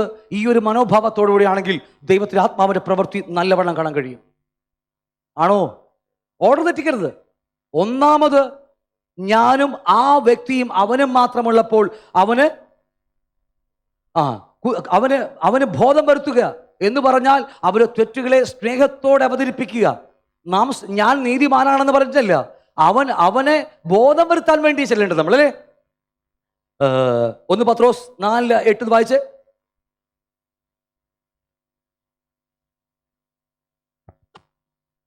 സകലത്തിനും മുമ്പേ തമ്മിൽ ഉറ്റ സ്നേഹമുള്ളവരായിരിപ്പിൻ. സ്നേഹം പാപങ്ങളുടെ ബഹുത്വത്തെ മറക്കുന്നു. അപ്പോൾ ഒരു വ്യക്തി, ഒന്നാമത്തെ കാര്യം, നമ്മൾ സഹോദരന്റെ കുറ്റം എന്താ പറയുക, ബോധം വരുത്താൻ ചെല്ലുകയാണെങ്കിൽ ദൈവസ്നേഹമില്ലെങ്കിൽ ആ പ്രശ്നം വഷളാകുകയേ ഉള്ളൂ. എൻ്റെ വാക്ക് ശ്രദ്ധിക്കണം. സഹോദരന് ബോധം വരുത്തുവാൻ ചെല്ലുമ്പോൾ ദൈവസ്നേഹമില്ലെങ്കിൽ, നോക്കിയേ, ദൈവസ്നേഹമില്ലെങ്കിൽ ആ കൂട്ടായ്മ, ആ കൂടിച്ചേരൽ അടിയിലേക്ക് കലാശിക്കത്തുള്ളൂ. അതല്ലേ നമ്മുടെ ജീവിതത്തിൽ കണ്ടുവരുന്നത്. എത്രയോ വട്ടം നമ്മൾ പോയിട്ടുണ്ട് പ്രശ്നം പരിഹരിക്കുവാൻ, ഇല്ലേ? മുഴുവൻ അടിയിൽ കലാശിക്കാൻ കാരണം എന്താണെന്നറിയാമോ? നമ്മുടെ മനോഭാവത്തിന് വ്യത്യാസമാണ്. ദൈവം ക്രിസ്തുവിൽ സ്നേഹിച്ചതുപോലെ, എല്ലാത്തിൻ്റെയും മനോഭാവം ദൈവം ക്രിസ്തുവിൽ നമ്മെ സ്നേഹിച്ചതുപോലെ, ദൈവം ക്രിസ്തുവിൽ നമ്മോട് ക്ഷമിച്ചതുപോലെ. എൻ്റെ വാക്ക് ശരിയാണോ? ഇത് നിങ്ങൾ അകത്ത് കയറിയേ മതിയാവൂ. ദൈവം ക്രിസ്തുവിൽ ചെയ്ത വെളിപ്പാട് എൻ്റെ അകത്ത് കയറിയേ മതിയാകൂ. ഓക്കെ, എന്നിട്ട് ആ ദൈവസ്നേഹത്തിൽ, പരിശുദ്ധാത്മാവിൽ പകർന്നിരിക്കുന്ന ദൈവസ്നേഹത്തിൽ മാത്രമേ നമുക്ക് അവനോട് ഇടപെടുവാൻ കഴിയത്തുള്ളൂ. 1 കൊരിന്ത്യർ 6:6-8 വരെ പഠിക്കുമ്പോൾ, അല്ല, സഹോദരനോട് വിവരിക്കുന്നു, അതും അവിശ്വാസികളുടെ മുമ്പിൽ തന്നെ. നിങ്ങൾക്ക് തമ്മിൽ വ്യവഹാരം ഉണ്ടാകുന്നത് തന്നെ കേവലം പോരായ്മയാകുന്നു. അതിന് പകരം നിങ്ങൾ അന്യായം സഹിച്ചു കൊള്ളാത്തതെന്ത്? നഷ്ടം ഏറ്റുകൊള്ളാത്തതെന്ത്? അല്ല, നിങ്ങൾ അന്യായം ചെയ്യുകയും നഷ്ടം വരുത്തുകയും ചെയ്യുന്നു, അതും സഹോദരന്മാർക്ക് തന്നെ. ഇന്ന് ആത്മീയതയിൽ കണ്ടുവരുന്ന കാര്യമാണ്. ഒരു പ്രശ്നമുണ്ടായാൽ നമ്മൾ ചെല്ലുന്നത് ഇപ്പോൾ അവിശ്വാസികളുടെ മുമ്പിലേക്കാണ്. ഇന്ന് വിശ്വാസികളുടെ പ്രശ്നം കിടക്കുന്നത് എവിടെയെന്നറിയാമോ? കോടതികളിലാണ് കിടക്കുന്നത്. ഞാനൊരു ദിവസം പണ്ട് വർഷങ്ങൾക്ക് മുമ്പ് ഡൽഹിയിൽ ഒരു മീറ്റിങ്ങിൽ അവിടെ ചെന്നിരിക്കുമ്പോൾ അന്നത്തെ കോടതിയിൽ ഏറ്റവും സുപ്രീം കോടതിയിൽ അന്ന് നടക്കുന്ന ഒരു വലിയൊരു വാദം ഉണ്ടായിരുന്നു. ഞാനൊക്കെ അപ്പം ആ സമയത്ത് അവിടെ ഉണ്ടായിരുന്നു. അവിടെ ഇങ്ങനെയാ, ആ കൊറോണ ആ സമയത്തൊക്കെ തന്നെ കുറച്ച് മുമ്പാ കൊറോണ എന്ന് പറയാം, ഇത് കൊറോണക്ക് മുമ്പുള്ള കേസാ. അവിടെ ഇങ്ങനെയാ, കർത്തൃമേശ സഭക്കാർ കേസ് കൊടുത്തിരിക്കുക. സഭയ്ക്കകത്ത് കർത്തൃമേശ എടുക്കുമ്പോൾ ഒരു ഗ്ലാസ്സിൽ നിന്ന് കുടിക്കാൻ പാടില്ല. കാരണം ഒരു ഗ്ലാസ്സിൽ നിന്ന് കുടിക്കുമ്പോൾ മറ്റവൻ്റെ രോഗം എനിക്ക് പകരും. ബണ്ണുമേൽ കൈ പിടിച്ചിരിക്കുമ്പോൾ അവൻ്റെ കയ്യിലെ അണുക്കൾ ആ ബണ്ണി പകർന്ന് എനിക്കും അസുഖം വരെ പിടിക്കാറുണ്ടെന്ന് പെന്തക്കോസ് സമൂഹം കേസ് കൊടുത്തിട്ട് സുപ്രീം കോടതിയിൽ കേസ് ഇളക്കിയെന്ന് അന്ന് ഞാനൊക്കെ അവിടെ ഉള്ളതാണ്. എനിക്ക് പറഞ്ഞ് മനസ്സിലാവുന്നുണ്ടോ? ഇത് കർത്താവ് എഴുതി വെച്ചിരിക്കുക. കേസ് ഇപ്പം എവിടെയാണെന്ന് അറിയാമോ? എവിടെയാ? കോടതി. എന്താ വിധി വന്ന് നമുക്ക് അറിയത്തില്ല. എന്ത് വിധിയാണെങ്കിൽ കുഴപ്പമില്ല, നമുക്കൊന്നേ ഉള്ളൂ. സഹോദരന് ഇനി കുഷ്ഠമുണ്ടെങ്കിലും അവൻ കുടിക്കുന്ന പാനപാത്രത്തിൽ തന്നെ എനിക്ക് കുടിക്കാൻ അനുവാദമുള്ളൂ. കാരണം എൻ്റെ ഈ കൈ പുഴുത്തു നാറിയിരിക്കെന്ന് വിചാരിച്ചോ, പക്ഷേ ഈ ബാക്കി എല്ലാ അവയവങ്ങളും ഇതിനെ പരിപാലിച്ചിരിക്കും. അല്ലെങ്കിൽ നമ്മൾ പറയണം കൈ വൃത്തിയായിട്ട കൈ നീ പോടാന്നൊക്കെ പറഞ്ഞ് നമ്മൾ പറയുമോ? ചൂടുവെള്ളം ഉണ്ടാക്കി തേവനോടെ നമ്മൾ തുടച്ച് വൃത്തിയാക്കി മരുന്ന് വെച്ച് നമ്മളിങ്ങനെ വീശി കൊടുക്കും. കാരണം എന്നറിയാമോ, ഇതിൻ്റെ അവയവമാണ്, ശരീരത്തിൻ്റെ അവയവമാണ് ഇതെല്ലാം. അങ്ങനെയല്ലേ നിങ്ങൾ ഇരിപ്പണ്ടിട്ട് അങ്ങനെ തോന്നണ ആണ്. ഇത് വല്ലാത്ത ആത്മീയഗോളത്തിൽ ദൈവരായത്തെ നിയമങ്ങൾ അറിയാത്തതുകൊണ്ടാണ് പ്രശ്നം. ഒന്നാമത്തെ ദൈവരായത്തെ നിയമം, നീയും അവന് മാത്രമുള്ളപ്പോൾ അവൻ എന്ത് വരുത്തുക? ബോധം. അതെങ്ങനെയാണെന്നറിയാമോ? അവനോട് വ്യവഹരിക്കാതെ, അതും അവിശ്വാസിന് മുമ്പ് ചെയ്യാതെ നിങ്ങൾക്ക് തമ്മിൽ വ്യവഹാരം ഉണ്ടാകുന്നത് തന്നെ കേവലം പോരായ്മയാകുന്നു. അത് ഏറ്റവും വലിയ പ്രശ്നം തന്നെയാണ്. അത് വേറെ കാര്യം. ഏതെങ്കിലും അവയവങ്ങൾ തമ്മിൽ പോരാടുന്നുണ്ടോ? ഇന്ന് രാവിലെ കുളിക്കാൻ കയറിയപ്പോൾ നിങ്ങൾ ഒരു കൈ വെള്ളം എടുത്തപ്പോൾ മറു കൈയെ പറയുക ഞാൻ സോപ്പ് എടുക്കില്ല. ഇന്ന് ആരെങ്കിലും പറഞ്ഞു? ഏതെങ്കിലും കൈ നിങ്ങളോട് പറഞ്ഞു? നിങ്ങൾ വണ്ടി ഓടിച്ചു വന്നപ്പോൾ രണ്ട് കൈയും വണ്ടിമേ മേടിച്ചു, കാല് വണ്ടിമേ കയറിയിരുന്നു, കണ്ണ് പറയാ ഞാൻ കണ്ണടക്കാൻ പോവുകയാണ്, നീ എങ്ങനെ പോകുമെന്ന് എനിക്കറിയണമെന്ന് അങ്ങനെ പറഞ്ഞു? ഇല്ല. അവയവങ്ങൾ ഒരുമിച്ച് ചേർന്ന് പോകുകയാണ്. അത് തന്നെ ഇത് തന്നെ പറയാ, നിങ്ങൾ തമ്മിൽ വ്യവഹാരം ഉണ്ടാകുന്നത് തന്നെ കേവലം പോരായ്മയാണ്. ആണോ? കാരണം ഇത് ഒരൊറ്റ അവയവമാണ്. ഓക്കെ, എന്നിട്ട് പറയുക അതിന് പകരം നിങ്ങൾ അന്യായം സഹിച്ചുകൊള്ളാത്തത്. അങ്ങനെ സംഭവിച്ചു പോയി, എന്നാലും സഹിക്കണ്ടേ? ഞാൻ പറയാം, ഈ കൈയിൻ്റെ കുരുത്തക്കേട് നിമിത്തം ആരെങ്കിലും ഒരാൾ എന്തോ പറഞ്ഞ് എടുത്ത വായിക്കത് 2.5 കൊടുത്തവനിട്ട് ഈ കൈയാണ് കൊടുത്തത്. ഞാൻ പറഞ്ഞ അർത്ഥം മനസ്സിലാവുന്നുണ്ടോ? ഒരാൾ എന്തോ പറഞ്ഞു, വേറൊരാൾ എന്തോ പറഞ്ഞു, അയാൾ പറഞ്ഞപ്പോൾ ഈ കൈക്ക് ദേഷ്യം കയറി അറിയാതെ കൊടുത്തുപോയി. ഇങ്ങനെ മിണ്ടായിരിക്കുന്നില്ലാരും. നോക്കി അവിടെ പറയും, നിങ്ങൾ അന്യായം സഹിച്ചോളാത്തത്. ഈ മറ്റ് അവയവങ്ങൾ എന്ത് ചെയ്യും? ഓ നീ തല്ലേ ഞാനെന്നല്ലെന്ന് പറയുമോ? ഇല്ല, സഹിക്കുകയാ. ഇവൻ ചെയ്ത പോരായ്മ ബാക്കി എല്ലാ അവയവങ്ങളും സഹിക്കുകയാ. ക്ലിയർ ആണോ? ഓക്കെ, ഞാൻ വിടുകയാണ്. അപ്പൊ അതുപോലെ നമ്മുടെ ജീവിതത്തിൽ വരുന്ന പോരായ്മകളൊക്കെ സഹിക്കുവാനുള്ള ദൈവകൃപ നമുക്ക് ആവശ്യമാണ്. അതിനെ നമ്മുടെ രക്ഷയെക്കുറിച്ച് നമുക്ക് നല്ലൊരു ബോധ്യമുണ്ടാകണം. നമ്മുടെ രക്ഷയെക്കുറിച്ച് വിടുകയാണ്. അല്ല, നിങ്ങൾ അന്യായം ചെയ്യുകയും നഷ്ടം വരുത്തുകയും ചെയ്യുന്നു, അതും സഹോദരന്മാർക്ക് തന്നെ. അത് എന്തൊരു പ്രശ്നമുണ്ടായാൽ അത് ലോകം മുഴുവനും അറിയും. ആണല്ലോ, അപ്ലോഡ് ചെയ്യുന്നു, ഫോട്ടോ എടുക്കുന്നു, മറിഞ്ഞിരുന്ന് ഫോട്ടോ എടുക്കുന്നു, ഇല്ലാത്ത കള്ളത്തരങ്ങളൊക്കെ പറഞ്ഞുണ്ടാക്കുന്നു. എന്നിട്ടെന്താ? തമ്മിൽ പറഞ്ഞു തീർക്കേണ്ടത്. അങ്ങനെയല്ലേ പറഞ്ഞത്? ഒന്നാമത് രണ്ട് വ്യക്തിയും തമ്മിൽ പോരായ്മയുണ്ടെങ്കിൽ, ഒന്ന് നീയും അവനും മാത്രമുള്ളപ്പോൾ മറ്റ് അവയവങ്ങൾ പോലും അറിയരുത്. ആണോ? മറ്റവയവങ്ങൾ ആരും അറിയാതെ 2 പേർ പോയി മാത്രമുള്ളപ്പോൾ അവന് ബോധം വരുത്തുക. ഇനി 2 പേർ ഒരുമിച്ച് പോയി ബോധം വരുത്തിയിട്ടും അവൻ ബോധക്കേടാണെങ്കിൽ, അങ്ങനല്ലേ, പിന്നെ എന്ത് ചെയ്യണം? 1 2 പേരെ കൂട്ടിക്കൊണ്ടുപോയി എന്ന് പറഞ്ഞാൽ 2 3 പേർ അല്ലെ, മറ്റേ പുള്ളിക്കാരനുണ്ടല്ലേ കൂടെ. അപ്പോൾ 2 3 അല്ലെങ്കിൽ 1 2 പേരെ കൂട്ടിക്കൊണ്ട് ചെല്ലുക. എന്തൊക്കെയാ? രണ്ടോ മൂന്നോ പേരുടെ സാക്ഷ്യമൊഴികളാലെ ഏത് കാര്യവും ബൈബിൾ പറയുന്നു ഉറപ്പിക്കാം. ദൈവരായത്തെ നിയമം എന്ന് പറയുന്നത് രണ്ടോ മൂന്നോ പേരുടെ സാക്ഷ്യമൊഴികൾ ഉണ്ടെങ്കിൽ ഏത് കാര്യവും നമുക്ക് ഉറപ്പിക്കാം, അല്ലേ? ആവർത്തന പുസ്തകം 19-ാം അധ്യായം അതിലെ 15-ാം വാക്യം പറയുന്നു, മനുഷ്യൻ ചെയ്യുന്ന യാതൊരു അകൃത്യത്തിനോ പാപത്തിനോ അവന്റെ നേരെ ഏക സാക്ഷി നിൽക്കരുത്. പിന്നെ എങ്ങനെയാ? രണ്ടോ മൂന്നോ സാക്ഷികളുടെ വാമൊഴിയാൽ ഏത് കാര്യം നമുക്ക് ഉറപ്പിക്കാൻ പറ്റുമെന്ന് വചനം പഠിപ്പിക്കുക. 2 കൊരിന്ത്യർ 13:1 വായിച്ചേ.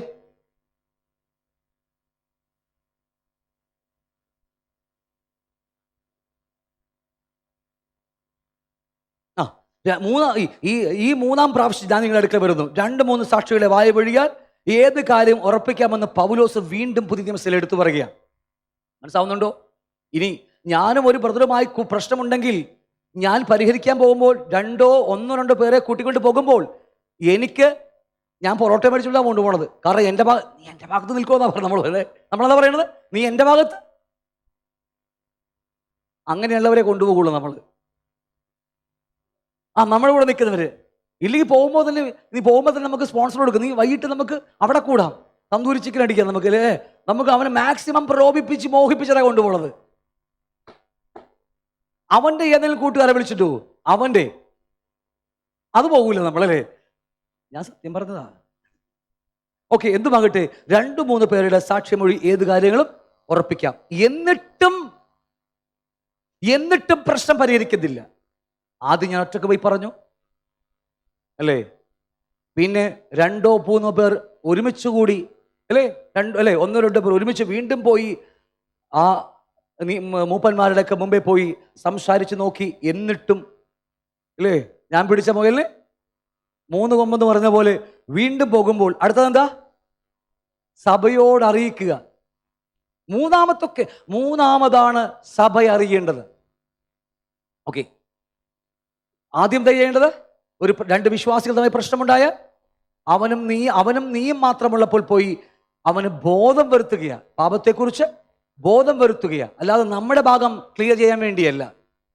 2, അവൻ അനുസരിച്ചില്ലെങ്കിൽ 1-2 പേർ കൂട്ടിക്കൊണ്ടുപോയി അവനുമായി ഇടപെടുക. കാരണം 2-3 സാക്ഷി വഴിയായി ഏത് കാര്യവും ഉറപ്പിക്കുക. എന്നിട്ടും നടന്നില്ലെങ്കിൽ സഭയോട് അറിയിക്കുക. എങ്ങനെയാ? കാരണം ഇന്ന് പ്രശ്നങ്ങൾ പരിഹരിക്കപ്പെടുന്നത്, അനേക വിശ്വാസികളെയും പ്രശ്നങ്ങൾ പരിഹരിക്കപ്പെടുന്നത് ജാതി ലോകത്താണ്. നമുക്കറിയാം, വേറെ എങ്ങും പോകണ്ട. നമുക്ക് നമ്മുടെ ഇടയിൽ നോക്കിയാൽ പോരല്ലേ? ഒരു ഫാമിലി പ്രശ്നമുണ്ടായാൽ പരിഹരിക്കുന്നത് ജാതി കോടതിയിലാണ്. എന്താ ഉണ്ടായിരിക്കുന്നില്ല? അവര് അന്യായമൊന്നും പറഞ്ഞിട്ടില്ലേ? ഒരു സഭയിലെ 2 വ്യക്തികൾ പ്രശ്നമുണ്ടാക്കിയാൽ അത് ഭാര്യയും ഭർത്താവാകട്ടെ വിശ്വാസികളാകട്ടെ എന്തുവാണെങ്കിലും പ്രശ്നപരിഹാരത്തിനായിട്ട് ഒരിക്കലും ജാതീയ ലോകത്തിലേക്കല്ല പോകേണ്ടത്. ഇന്ത്യയിൽ ഒരു വക്കീലിനല്ല കാണാൻ പോകേണ്ടത്. പിന്നെ ആരെയാ? പറ. സഭ. അത് കഴിഞ്ഞേ ഉള്ളൂ മറ്റെന്തും. നമ്മളായിരിക്കുന്ന സഭയുടെ വലിപ്പം നമുക്കറിയില്ല. എനിക്ക് പറഞ്ഞ മനസ്സിലാവുന്നുണ്ടോ? നമ്മുടെയൊക്കെ വിചാരം സൺഡേ മാത്രം കൂടുന്ന ന്യൂ ലൈഫ്, അവിടെ കുറച്ച് ആൾക്കാർ വന്നും കുറച്ച് തിന്നും കുടിച്ചു പോകും. നമ്മൾ അതുമാത്രമല്ല, സഭയുടെ ഉത്തരവാദിത്വങ്ങളും അതിൻ്റെ ബലം നിങ്ങൾക്ക് അറിയാൻ പാടത്തോണ്ടാണ് ഞാനിപ്പോൾ സമയമുള്ള പോലെ ഞാൻ സംസാരിക്കും. അതിൻ്റെ ഒരു സഭയുടെ അധികാരം എന്താണെന്ന് അറിഞ്ഞാലുണ്ടല്ലോ, ഞാൻ നിങ്ങൾ പറഞ്ഞാൽ മനസ്സിലാവുന്നുണ്ടോ? ഒരു സഭയുടെ അധികാരം സ്വർഗീയ കോടതി വിധിക്കുന്ന പോലെ ഇവിടുത്തെ സുപ്രീം കോടതി പോലും ഒന്നുമല്ല. കാരണം അതിനെയൊക്കെ ഭരിക്കുന്ന സ്വർഗീയ കോടതിയുണ്ട്. ആ സ്വർഗീയ കോടതിയാ സഭയെ ഭരമേൽപ്പിച്ചിരിക്കുന്നത്. വചനം അറിയാത്തതുകൊണ്ടാണ് നമുക്ക്. മനസ്സിലാവുന്നുണ്ടോ? അപ്പൊ അതുകൊണ്ട് സഭയോട് അറിയിക്കാന്ന് പറഞ്ഞാൽ സുപ്രീം കോടതിയേക്കാൾ വലിയ കോടതിയായ ആ ഹെവൻലി കോടതി, അല്ലേ, സ്വർഗീയ കോടതി നമ്മളെ ഏൽപ്പിച്ചിരിക്കുക. എന്നിട്ട് എന്തെങ്കിലും തോന്നുന്ന പോലെ വിധിക്കാനല്ല. എങ്ങനെയാ? നല്ല അറിവും വിവരവും ജ്ഞാനവും പരിജ്ഞാനവുമുള്ള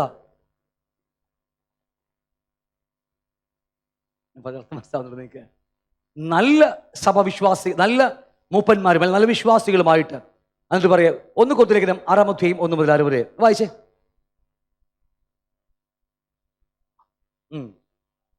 അല്ല, അഭക്തന്മാരുടെ മുമ്പിൽ വ്യവഹാരത്തിന് പോകാൻ തുനിയുന്നുവോ? വിശുദ്ധന്മാർ ലോകത്തെ വിധിക്കുമെന്ന് അറിയുന്നില്ലയോ? ലോകത്തെ നിങ്ങൾ വിധിക്കുന്നുവെങ്കിൽ ഏറ്റവും ചെറിയ സംഗതിയെ വിധിപ്പാൻ നിങ്ങൾ അയോഗ്യരോ. കൊരിന്ത് സഭയോട് പറയുമ്പോൾ ആഴമായി പഠിക്കുന്നുണ്ട് അതിനെക്കുറിച്ച്. കൊരിന്ത് സഭയിൽ 1 അധ്യായം 1 മുതൽ 9 വരെ കൊരിന്ത് സഭയെ പഠിക്കുമ്പോൾ പൗലോസ് കൊരിന്ത് സഭയെ അങ്ങോട്ട് പൊക്കുകയാണ്. നിങ്ങളിൽ കൃപാവരങ്ങൾ കുറവില്ല അല്ലേ? എത്ര നല്ല വാക്കുകൾ അവിടെ പറഞ്ഞിരിക്കുന്നത്. നിങ്ങളുടെ ഇടയിൽ എല്ലാം ഉണ്ട്, അന്യഭാഷയുണ്ട്, വ്യാഖ്യാനമുണ്ട്, ഭൂതങ്ങൾ പുറത്തൊക്കെയുണ്ട് നിങ്ങൾക്ക്. പക്ഷേ 1 കൊരിന്ത്യർ ലേഖനം 1 അധ്യായം 10 വാക്യം മുതൽ 2 കൊരിന്ത്യർ ലേഖനം മുഴുവനും സഭയെ കീറി മുറിച്ച് വെട്ടി നുറുക്കുകയാണ്. നീയൊന്നും ദൈവരാജ്യം അവകാശമാക്കില്ലെന്നാ പൗലോസ് പറയുന്നത്. അങ്ങനെയല്ലേ ഭാഷയിൽ നിങ്ങൾ സ്നേഹത്തിൽ സുഖപ്പീര് വാക്കുകൾ പറഞ്ഞിട്ട് നീയൊന്നും നന്നാവില്ല, നീക ജഡികന ശിശുവാന്നൊക്കെ പറയുന്നത്. ദൈവരാജ്യം അവകാശമെന്ന് പൗലോസ് കറ തീർത്ത് പറയുക ആണോ? യെസ്. എന്നിട്ട് പറയാ, നിങ്ങളിൽ ഒരുത്തനെ മറ്റൊരുത്തനോട് ഒരു കാര്യമുണ്ടെങ്കിൽ വിശുദ്ധന്മാരുടെ മുമ്പാകെ അല്ല, അഭക്തരുടെ മുമ്പാകെ വ്യവഹാരത്തിന് പോകുവാൻ തുനിയുന്നു പോകും. അപ്പോൾ ഇവിടെ അച്ഛൻ്റെ ഭാര്യയെ അല്ലേ, അച്ഛൻ്റെ ഭാര്യയെ മകൻ വെച്ചുകൊണ്ടിരിക്കുന്നു അല്ലേ? വായിച്ചിട്ടില്ല നിങ്ങൾ? വല്ലാത്ത വികൃതമായ സ്വഭാവങ്ങൾ അവിടെ. എന്നിട്ട് പരിഹരിക്കാൻ എവിടെയാണ് പോകുന്നത്? അപ്പല്ലോസിന്റെ പക്ഷക്കാരൻ, കേഫാവിന്റെ പക്ഷക്കാരൻ, പിന്നെ 4 ഗ്രൂപ്പുകാരുണ്ടായിരുന്നു അവിടെ അല്ലേ? യേശുവിന്റെ പക്ഷക്കാരൻ, പിന്നെ ആരാ? ബേബി ബ്രദറിന്റെ പക്ഷക്കാരൻ അല്ല, ശരിയൊക്കെ അല്ലേ? പിന്നെ ഏതൊക്കെയാ? പല ഗ്രൂപ്പുകാർ. ഈ പ്രശ്നം പരിഹരിക്കാൻ പോകുന്ന മുഴുവൻ ജാതീയ ലോകത്താ. എന്നിട്ട് പറയാ, അഭക്തരുടെ മുമ്പിൽ വിവാഹത്തിന് പോകാൻ തുനിയുന്നുവോ? വിശുദ്ധന്മാർ ലോകത്തെ വിധിക്കുമെന്ന് അറിയുന്നില്ലയോ? ആരാ? വിശുദ്ധന്മാർ. നാം ലോകത്തെ വിധിക്കേണ്ടവരാ. അടുത്ത ആഴ്ച ക്ലാസ് വരുന്നുണ്ട്. അടുത്ത ആഴ്ചയാണോ? ഓക്കെ, അപ്പോഴേക്കും വരും. ഈ വീണുപോയ ദൂതന്മാരെ പോലും വിധിച്ച് നരകത്തിൽ തള്ളാനുള്ള പോകുന്നത് ആരെന്നറിയാമോ നിങ്ങൾക്ക്? വീണുപോയ പൈശാചിക ലോകം സാത്താനെയും സൈന്യങ്ങളെയും വിധിച്ച് നരകത്തിൽ തള്ളാൻ പോകുന്ന ആരാന്നറിയാമോ? പറ. എന്നാലും നമ്മളാന്ന് പറയൂല, ഞാനാണെന്ന് പറയാത്തിരി വിശുദ്ധന്മാര്.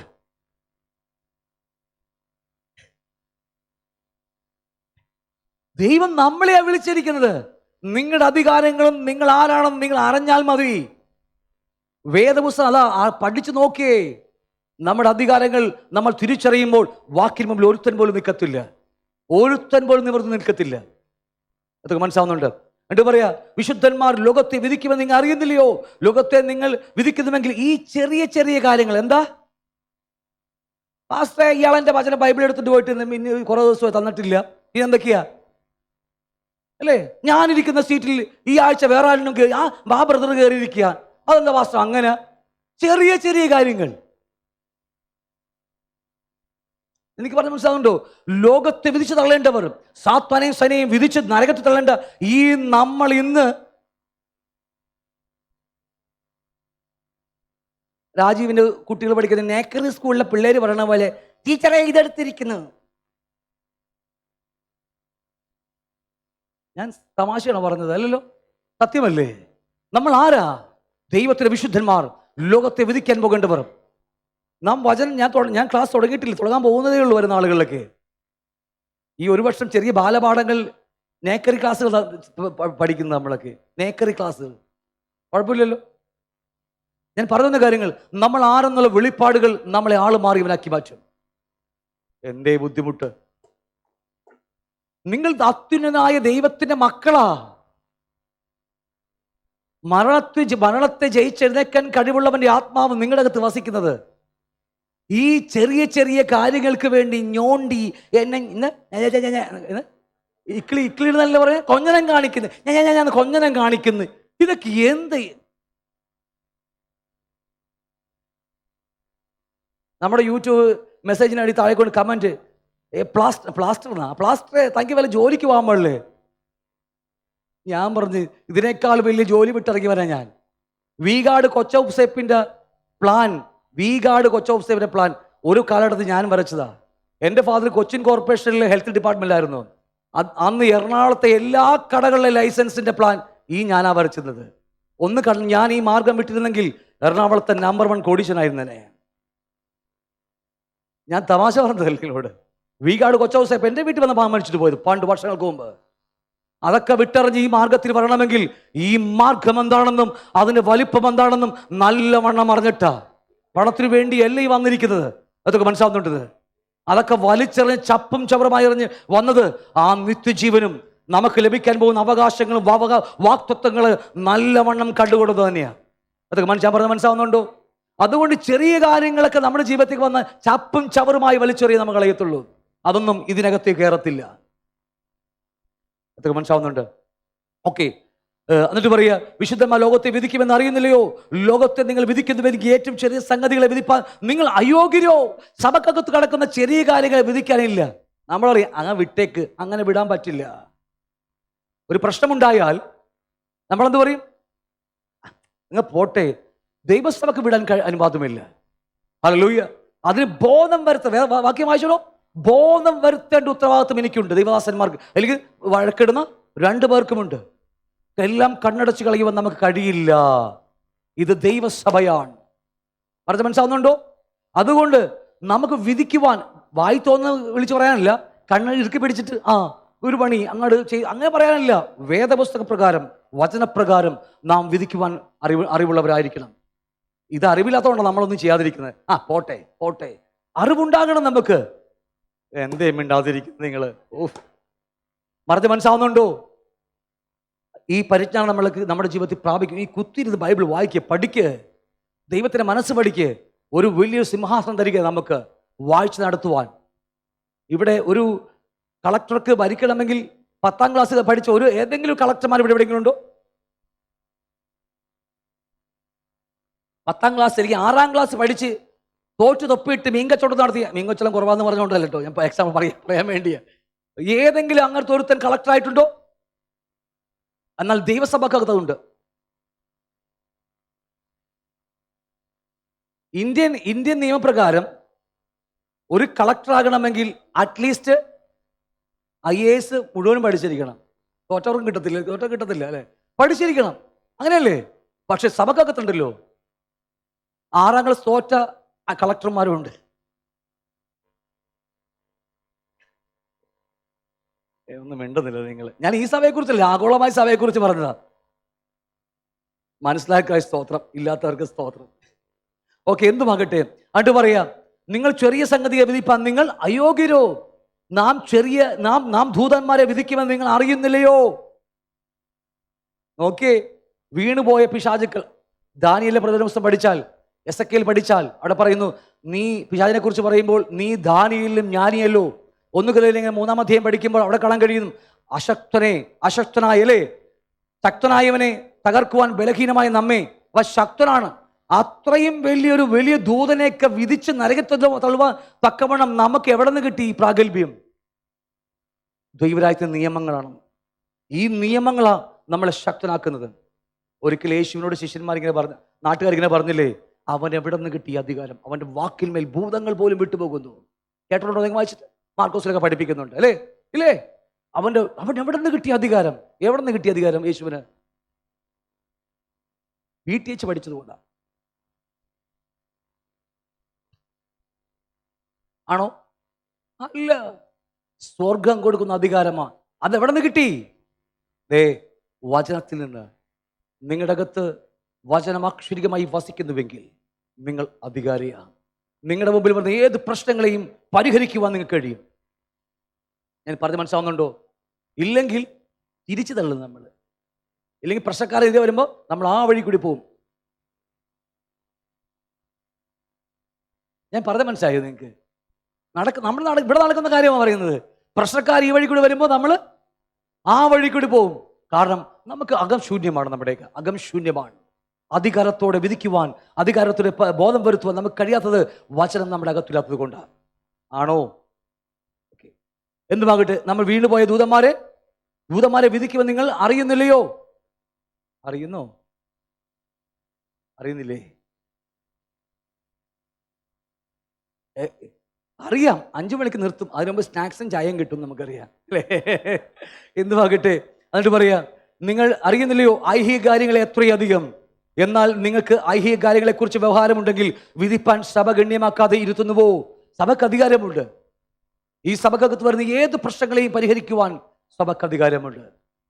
തോന്നുന്ന പോലെയല്ല, ബിബ്ലിക്കൽ വചനപ്രകാരം വിധിക്കുവാൻ സഭയ്ക്ക് എന്തുണ്ട്? ഞാൻ ക്ലാസ് തുടങ്ങിയിട്ടുള്ളൂ. നമ്മൾ ഇതിനെക്കുറിച്ച് വരും ദിവസങ്ങളിൽ ഇന്ന് സമയം ഉണ്ടാകത്തില്ല, വരും ദിവസങ്ങളിൽ സമയമുള്ളതുപോലെ ഞാൻ നിങ്ങളോട് സംസാരിച്ചോളാം. എങ്ങനെയാണ് നമുക്ക് അധികാരങ്ങൾ ലഭിക്കുന്നത്?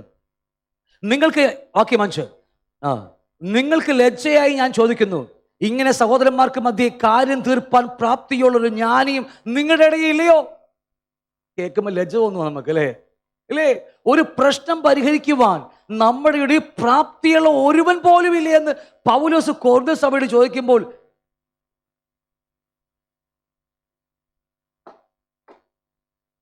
പണ്ട് ഇസ്രായേൽ ന്യായാധിപന്മാരുടെ കാലഘട്ടം, ശിംശോനും ശങ്കറും ഇഫ്താദും ഒക്കെ വലിയ വലിയ ബലവാന്മാരായ എന്താ പറയുക ന്യായാധിപന്മാർ ഭരിക്കുന്ന കാലഘട്ടം. കുറെ വർഷങ്ങൾ കഴിഞ്ഞപ്പോൾ ആ ഇസ്രായേൽ ഒരൊറ്റ നാട്ടല്ലുള്ള ഒരു ന്യായാധിപനുമില്ല, ഒരൊറ്റ ആണുങ്ങളും നട്ടല്ലവരുമില്ല. ദൈവം അതിനു പകരം ദെബോറ എന്ന സ്ത്രീയെ പൊക്കിയെടുത്തു. വായിച്ചിട്ടുണ്ടോ നിങ്ങൾ?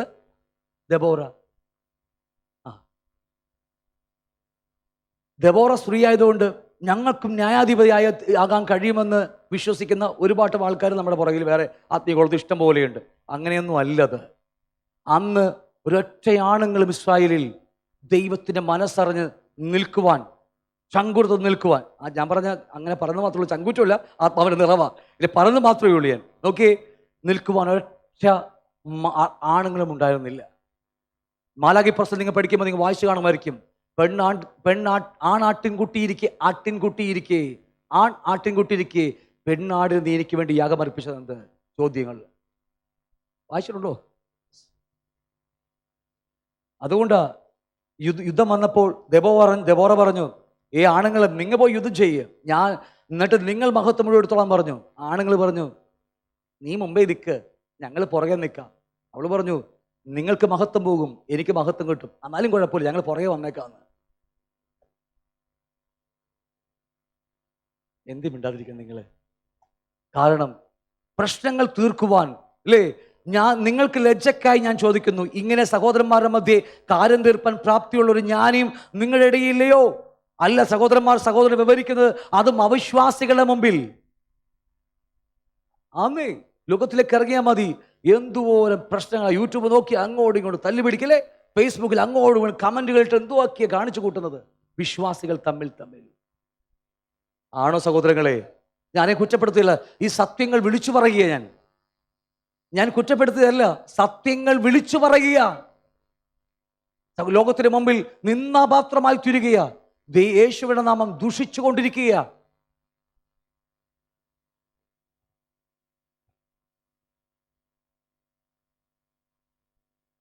ശരിയാണല്ലോ നിങ്ങൾക്ക്?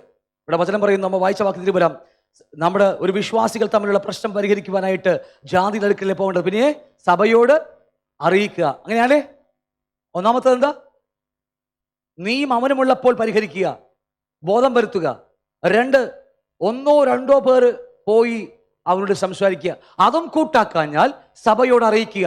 യേശു കർത്താവിന്റെ 3.5 വർഷത്തെ ശുശ്രൂഷയിൽ ഒരിക്കൽ പോലും ബാക്കി 1 2 വാക്യങ്ങൾ മാത്രം, ഒരിടത്ത് മാത്രമല്ല, ഓർമ്മശീലം 2 പ്രാവശ്യം മാത്രം സഭയെക്കുറിച്ച് പറയുന്നുണ്ട്. മത്തായി 16:18 നീ പത്രോസാകുന്നു, ഈ പാറമേൽ ഞാൻ എൻ്റെ സഭയെ പണിയും, പാതാള ഗോപുരം അതിനെ ജയിക്കില്ല എന്ന് ഞാൻ നിന്നോട് പറയുന്നു. അവിടെയും ഈ പറഞ്ഞൊരു വാക്യം നമ്മളിപ്പോൾ വായിച്ചുകൊണ്ടിരിക്കുന്ന അവരെ, മത്തായി 18:17 അല്ലേ, അവരെ കൂട്ടാഞ്ഞാൽ സഭയോട് അറിയിക്കുക എന്ന് 2 വാക്യങ്ങൾ മാത്രമേ സഭയെക്കുറിച്ച് അന്ന് കർത്താവ് പഠിപ്പിച്ചിട്ടുള്ളൂ. മനസ്സിലാവുന്നുണ്ടോ? അന്ന് 2 വാക്യങ്ങൾ. പക്ഷേ പിന്നീട് സഭയെക്കുറിച്ച് പഠിക്കുന്ന മുഴുവനും ലേഖനങ്ങൾ ആഴമായി പഠിപ്പിക്കുന്നുണ്ട്. എനിക്ക് എന്നോട് ഉണ്ടോ നിങ്ങൾ? ഹല്ലേലൂയ. അത് മനോഹരമായ വചനം, സഭയെക്കുറിച്ചുള്ള പഠനങ്ങൾ, ലേഖനങ്ങൾ മുഴുവനുമുള്ളതും. അത് മാത്രമല്ല, കർത്താവും പഠിപ്പിക്കുന്നുണ്ട്, നിങ്ങൾക്കൊരു പ്രശ്നമുണ്ടായാൽ സഭയോട് പോയിട്ട് പരിഹരിക്കുക.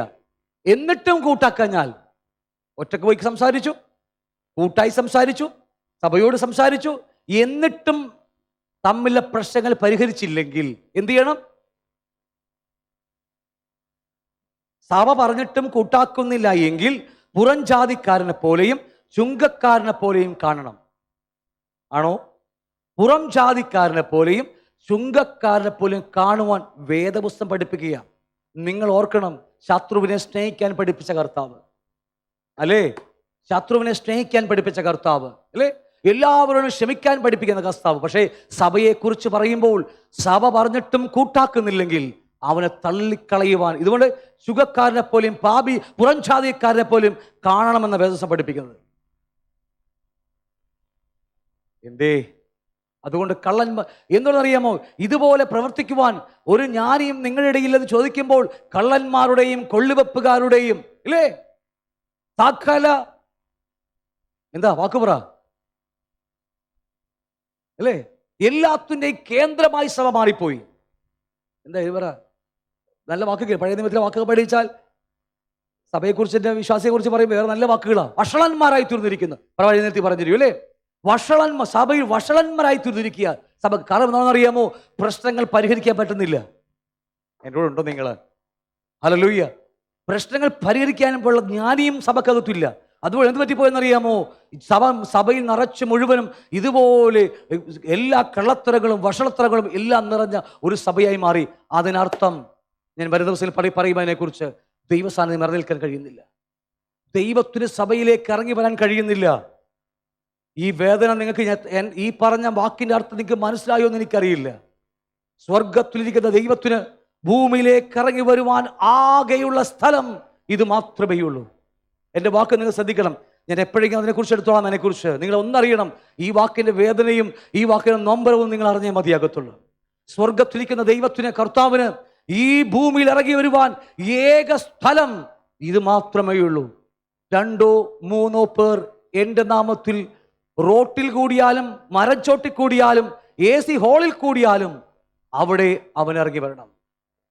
ഇന്ന് ദൈവത്തിന് ഭൂമിയിലേക്ക് ഇറങ്ങി വരാൻ കഴിയാതെ വണ്ണം സഭകളൊക്കെ അതപ്പതിച്ച് വഷളന്മാരായി തീർന്നിരിക്കുകയാണ്.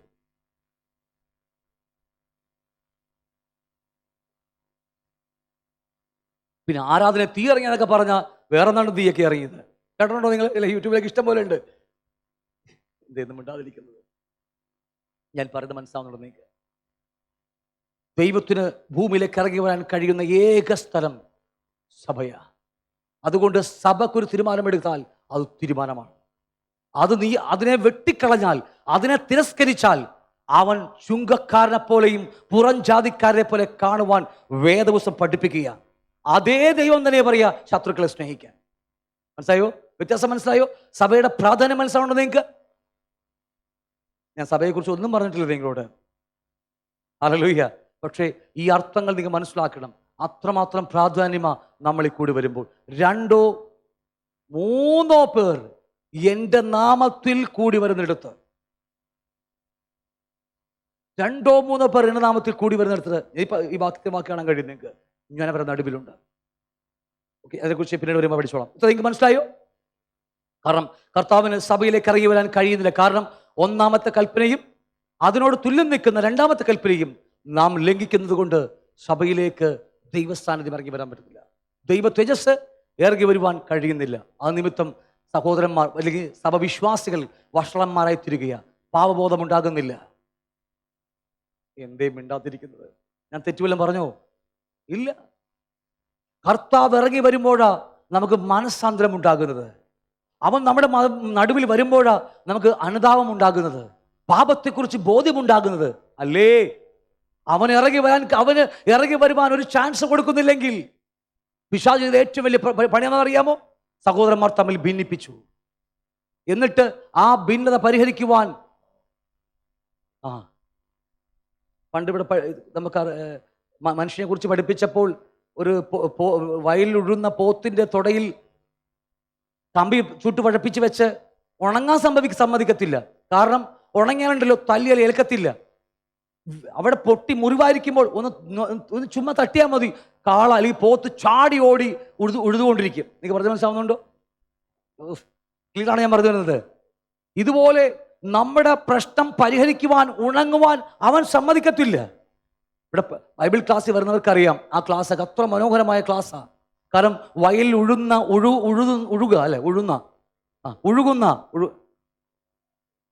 ആ സാധനം നോക്കേ, ആ സാധനം അതിൽ ചൊട്ടിരിക്കുമ്പോൾ ആ കാള ഇടയ്ക്ക് നിന്ന് കളയും. ഈ സ്കെൽറ്റ് പോലത്തെ കാള ഈ ഓടിക്കുന്ന ആളില്ലേ, എന്താ ഡ്രൈവർ, കാളവണ്ടിക്കാരൻ, എന്തുവാകട്ടെ, കർഷകൻ അല്ലേ, ആ കർഷകൻ ഇങ്ങനെ ഇരിക്കുന്ന കർഷകനാ. ഈ പോത്ത്, നിങ്ങളല്ല, ആ പോത്തിനെ കുറിച്ചാണ് പറഞ്ഞത്. ആ പോത്ത്, വലിയ പോത്ത്, അതിനടിച്ചാൽ പോകുമോ? പോകില്ല. അതിന് ചെയ്യുന്ന പണി എന്താണെന്നറിയാമോ? ഒരു കമ്പി എടുത്ത് പഴുപ്പിക്കും, എന്നിട്ട് പോത്തിന്റെ കാല് വെച്ച് കൊടുക്കും. കാല് പഴുത്ത് ചീഞ്ഞ് നാറും. എന്നിട്ട് ഉണങ്ങാൻ സമ്മതിക്കത്തില്ല. ഉണങ്ങാറായി വരുമ്പോൾ പച്ചമരുന്നുകൾ വെച്ച് വീണ്ടും പഴുപ്പിക്കും. എന്താണെന്നറിയാമോ? ഉണങ്ങിയാൽ അവിടെ അടിച്ചാൽ ഏൽക്കില്ല, പോത്തല്ലേ, അടിച്ചാൽ ഏൽക്കില്ല. ഇല്ല, എത്ര പറഞ്ഞാലും കേൾക്കാത്ത, അടിച്ചാൽ ഏൽക്കാത്ത അല്ലേ, എവിടുത്തെ കിട്ടിയില്ല നിങ്ങളെ? അത് തന്നെ, ആ സാധനം തന്നെ, എത്ര പറഞ്ഞാലും കേൾക്കാത്ത, അനുസരിക്കാത്ത. അതുകൊണ്ട് ആ കർഷകൻ എന്ത് ചെയ്യുന്നറിയാമോ? ഉഴുന്നവൻ ഉണങ്ങാതിരിക്കുമ്പോൾ ചെറിയൊരു ചൂരിലെടുത്ത് അവയിട്ട് കറക്റ്റ് അടിച്ചാലില്ല, കാള തുള്ളിച്ചാടിക്കൊണ്ടു പോകും. അതുപോലെ സഭക്കകത്ത് പ്രശ്നം പരിഹരിക്കുവാൻ കഴിയാതെ വണ്ണം പിശാച് നമ്മൾ എന്നും ഛിദ്രിച്ചിരിക്കും. കാരണം ദൈവം, സഭ അല്ലെങ്കിൽ സഭ ഐക്യമത്യപ്പെട്ടാൽ കൂടി ജസ്റ്റ് ഒന്ന് വന്നാൽ മതി, നിറഞ്ഞു തുളുമ്പെന്ന് ദൈവസാന്നിധ്യം ഇറങ്ങി വരും. അവിടെ മനസാന്തരം, അനുതാപം, അവിടെ പാപത്തെക്കുറിച്ചുള്ള ബോധ്യം, അവിടെ കൃപാവരങ്ങൾ, ഓപ്പറേഷൻ എല്ലാം തിറഞ്ഞു വരുന്ന സഭയായി മാറ്റപ്പെടും.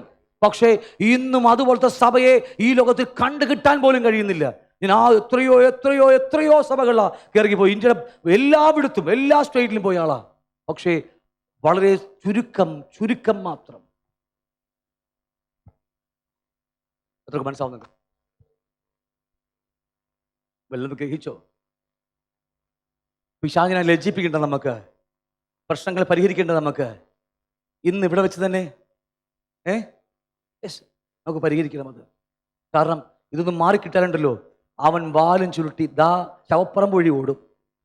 കാരണം ദൈവമക്കൾ ഒന്നായി തീർന്നാൽ ഒന്നിനും ഈ പ്രപഞ്ചത്തിൽ പോലും സഭയോട് തുല്യം നിൽക്കുവാൻ ഒരുത്തിന് പോലും കഴിയില്ല. സഭയുടെ മുമ്പിൽ എഴുന്നേറ്റ് നിൽക്കാൻ കഴിയത്തില്ല. അത്രയും അധികാരമുള്ളൊരു കൂട്ടരാണ് ഈ ദൈവസഭ. മനസ്സാവുന്നുണ്ടോ?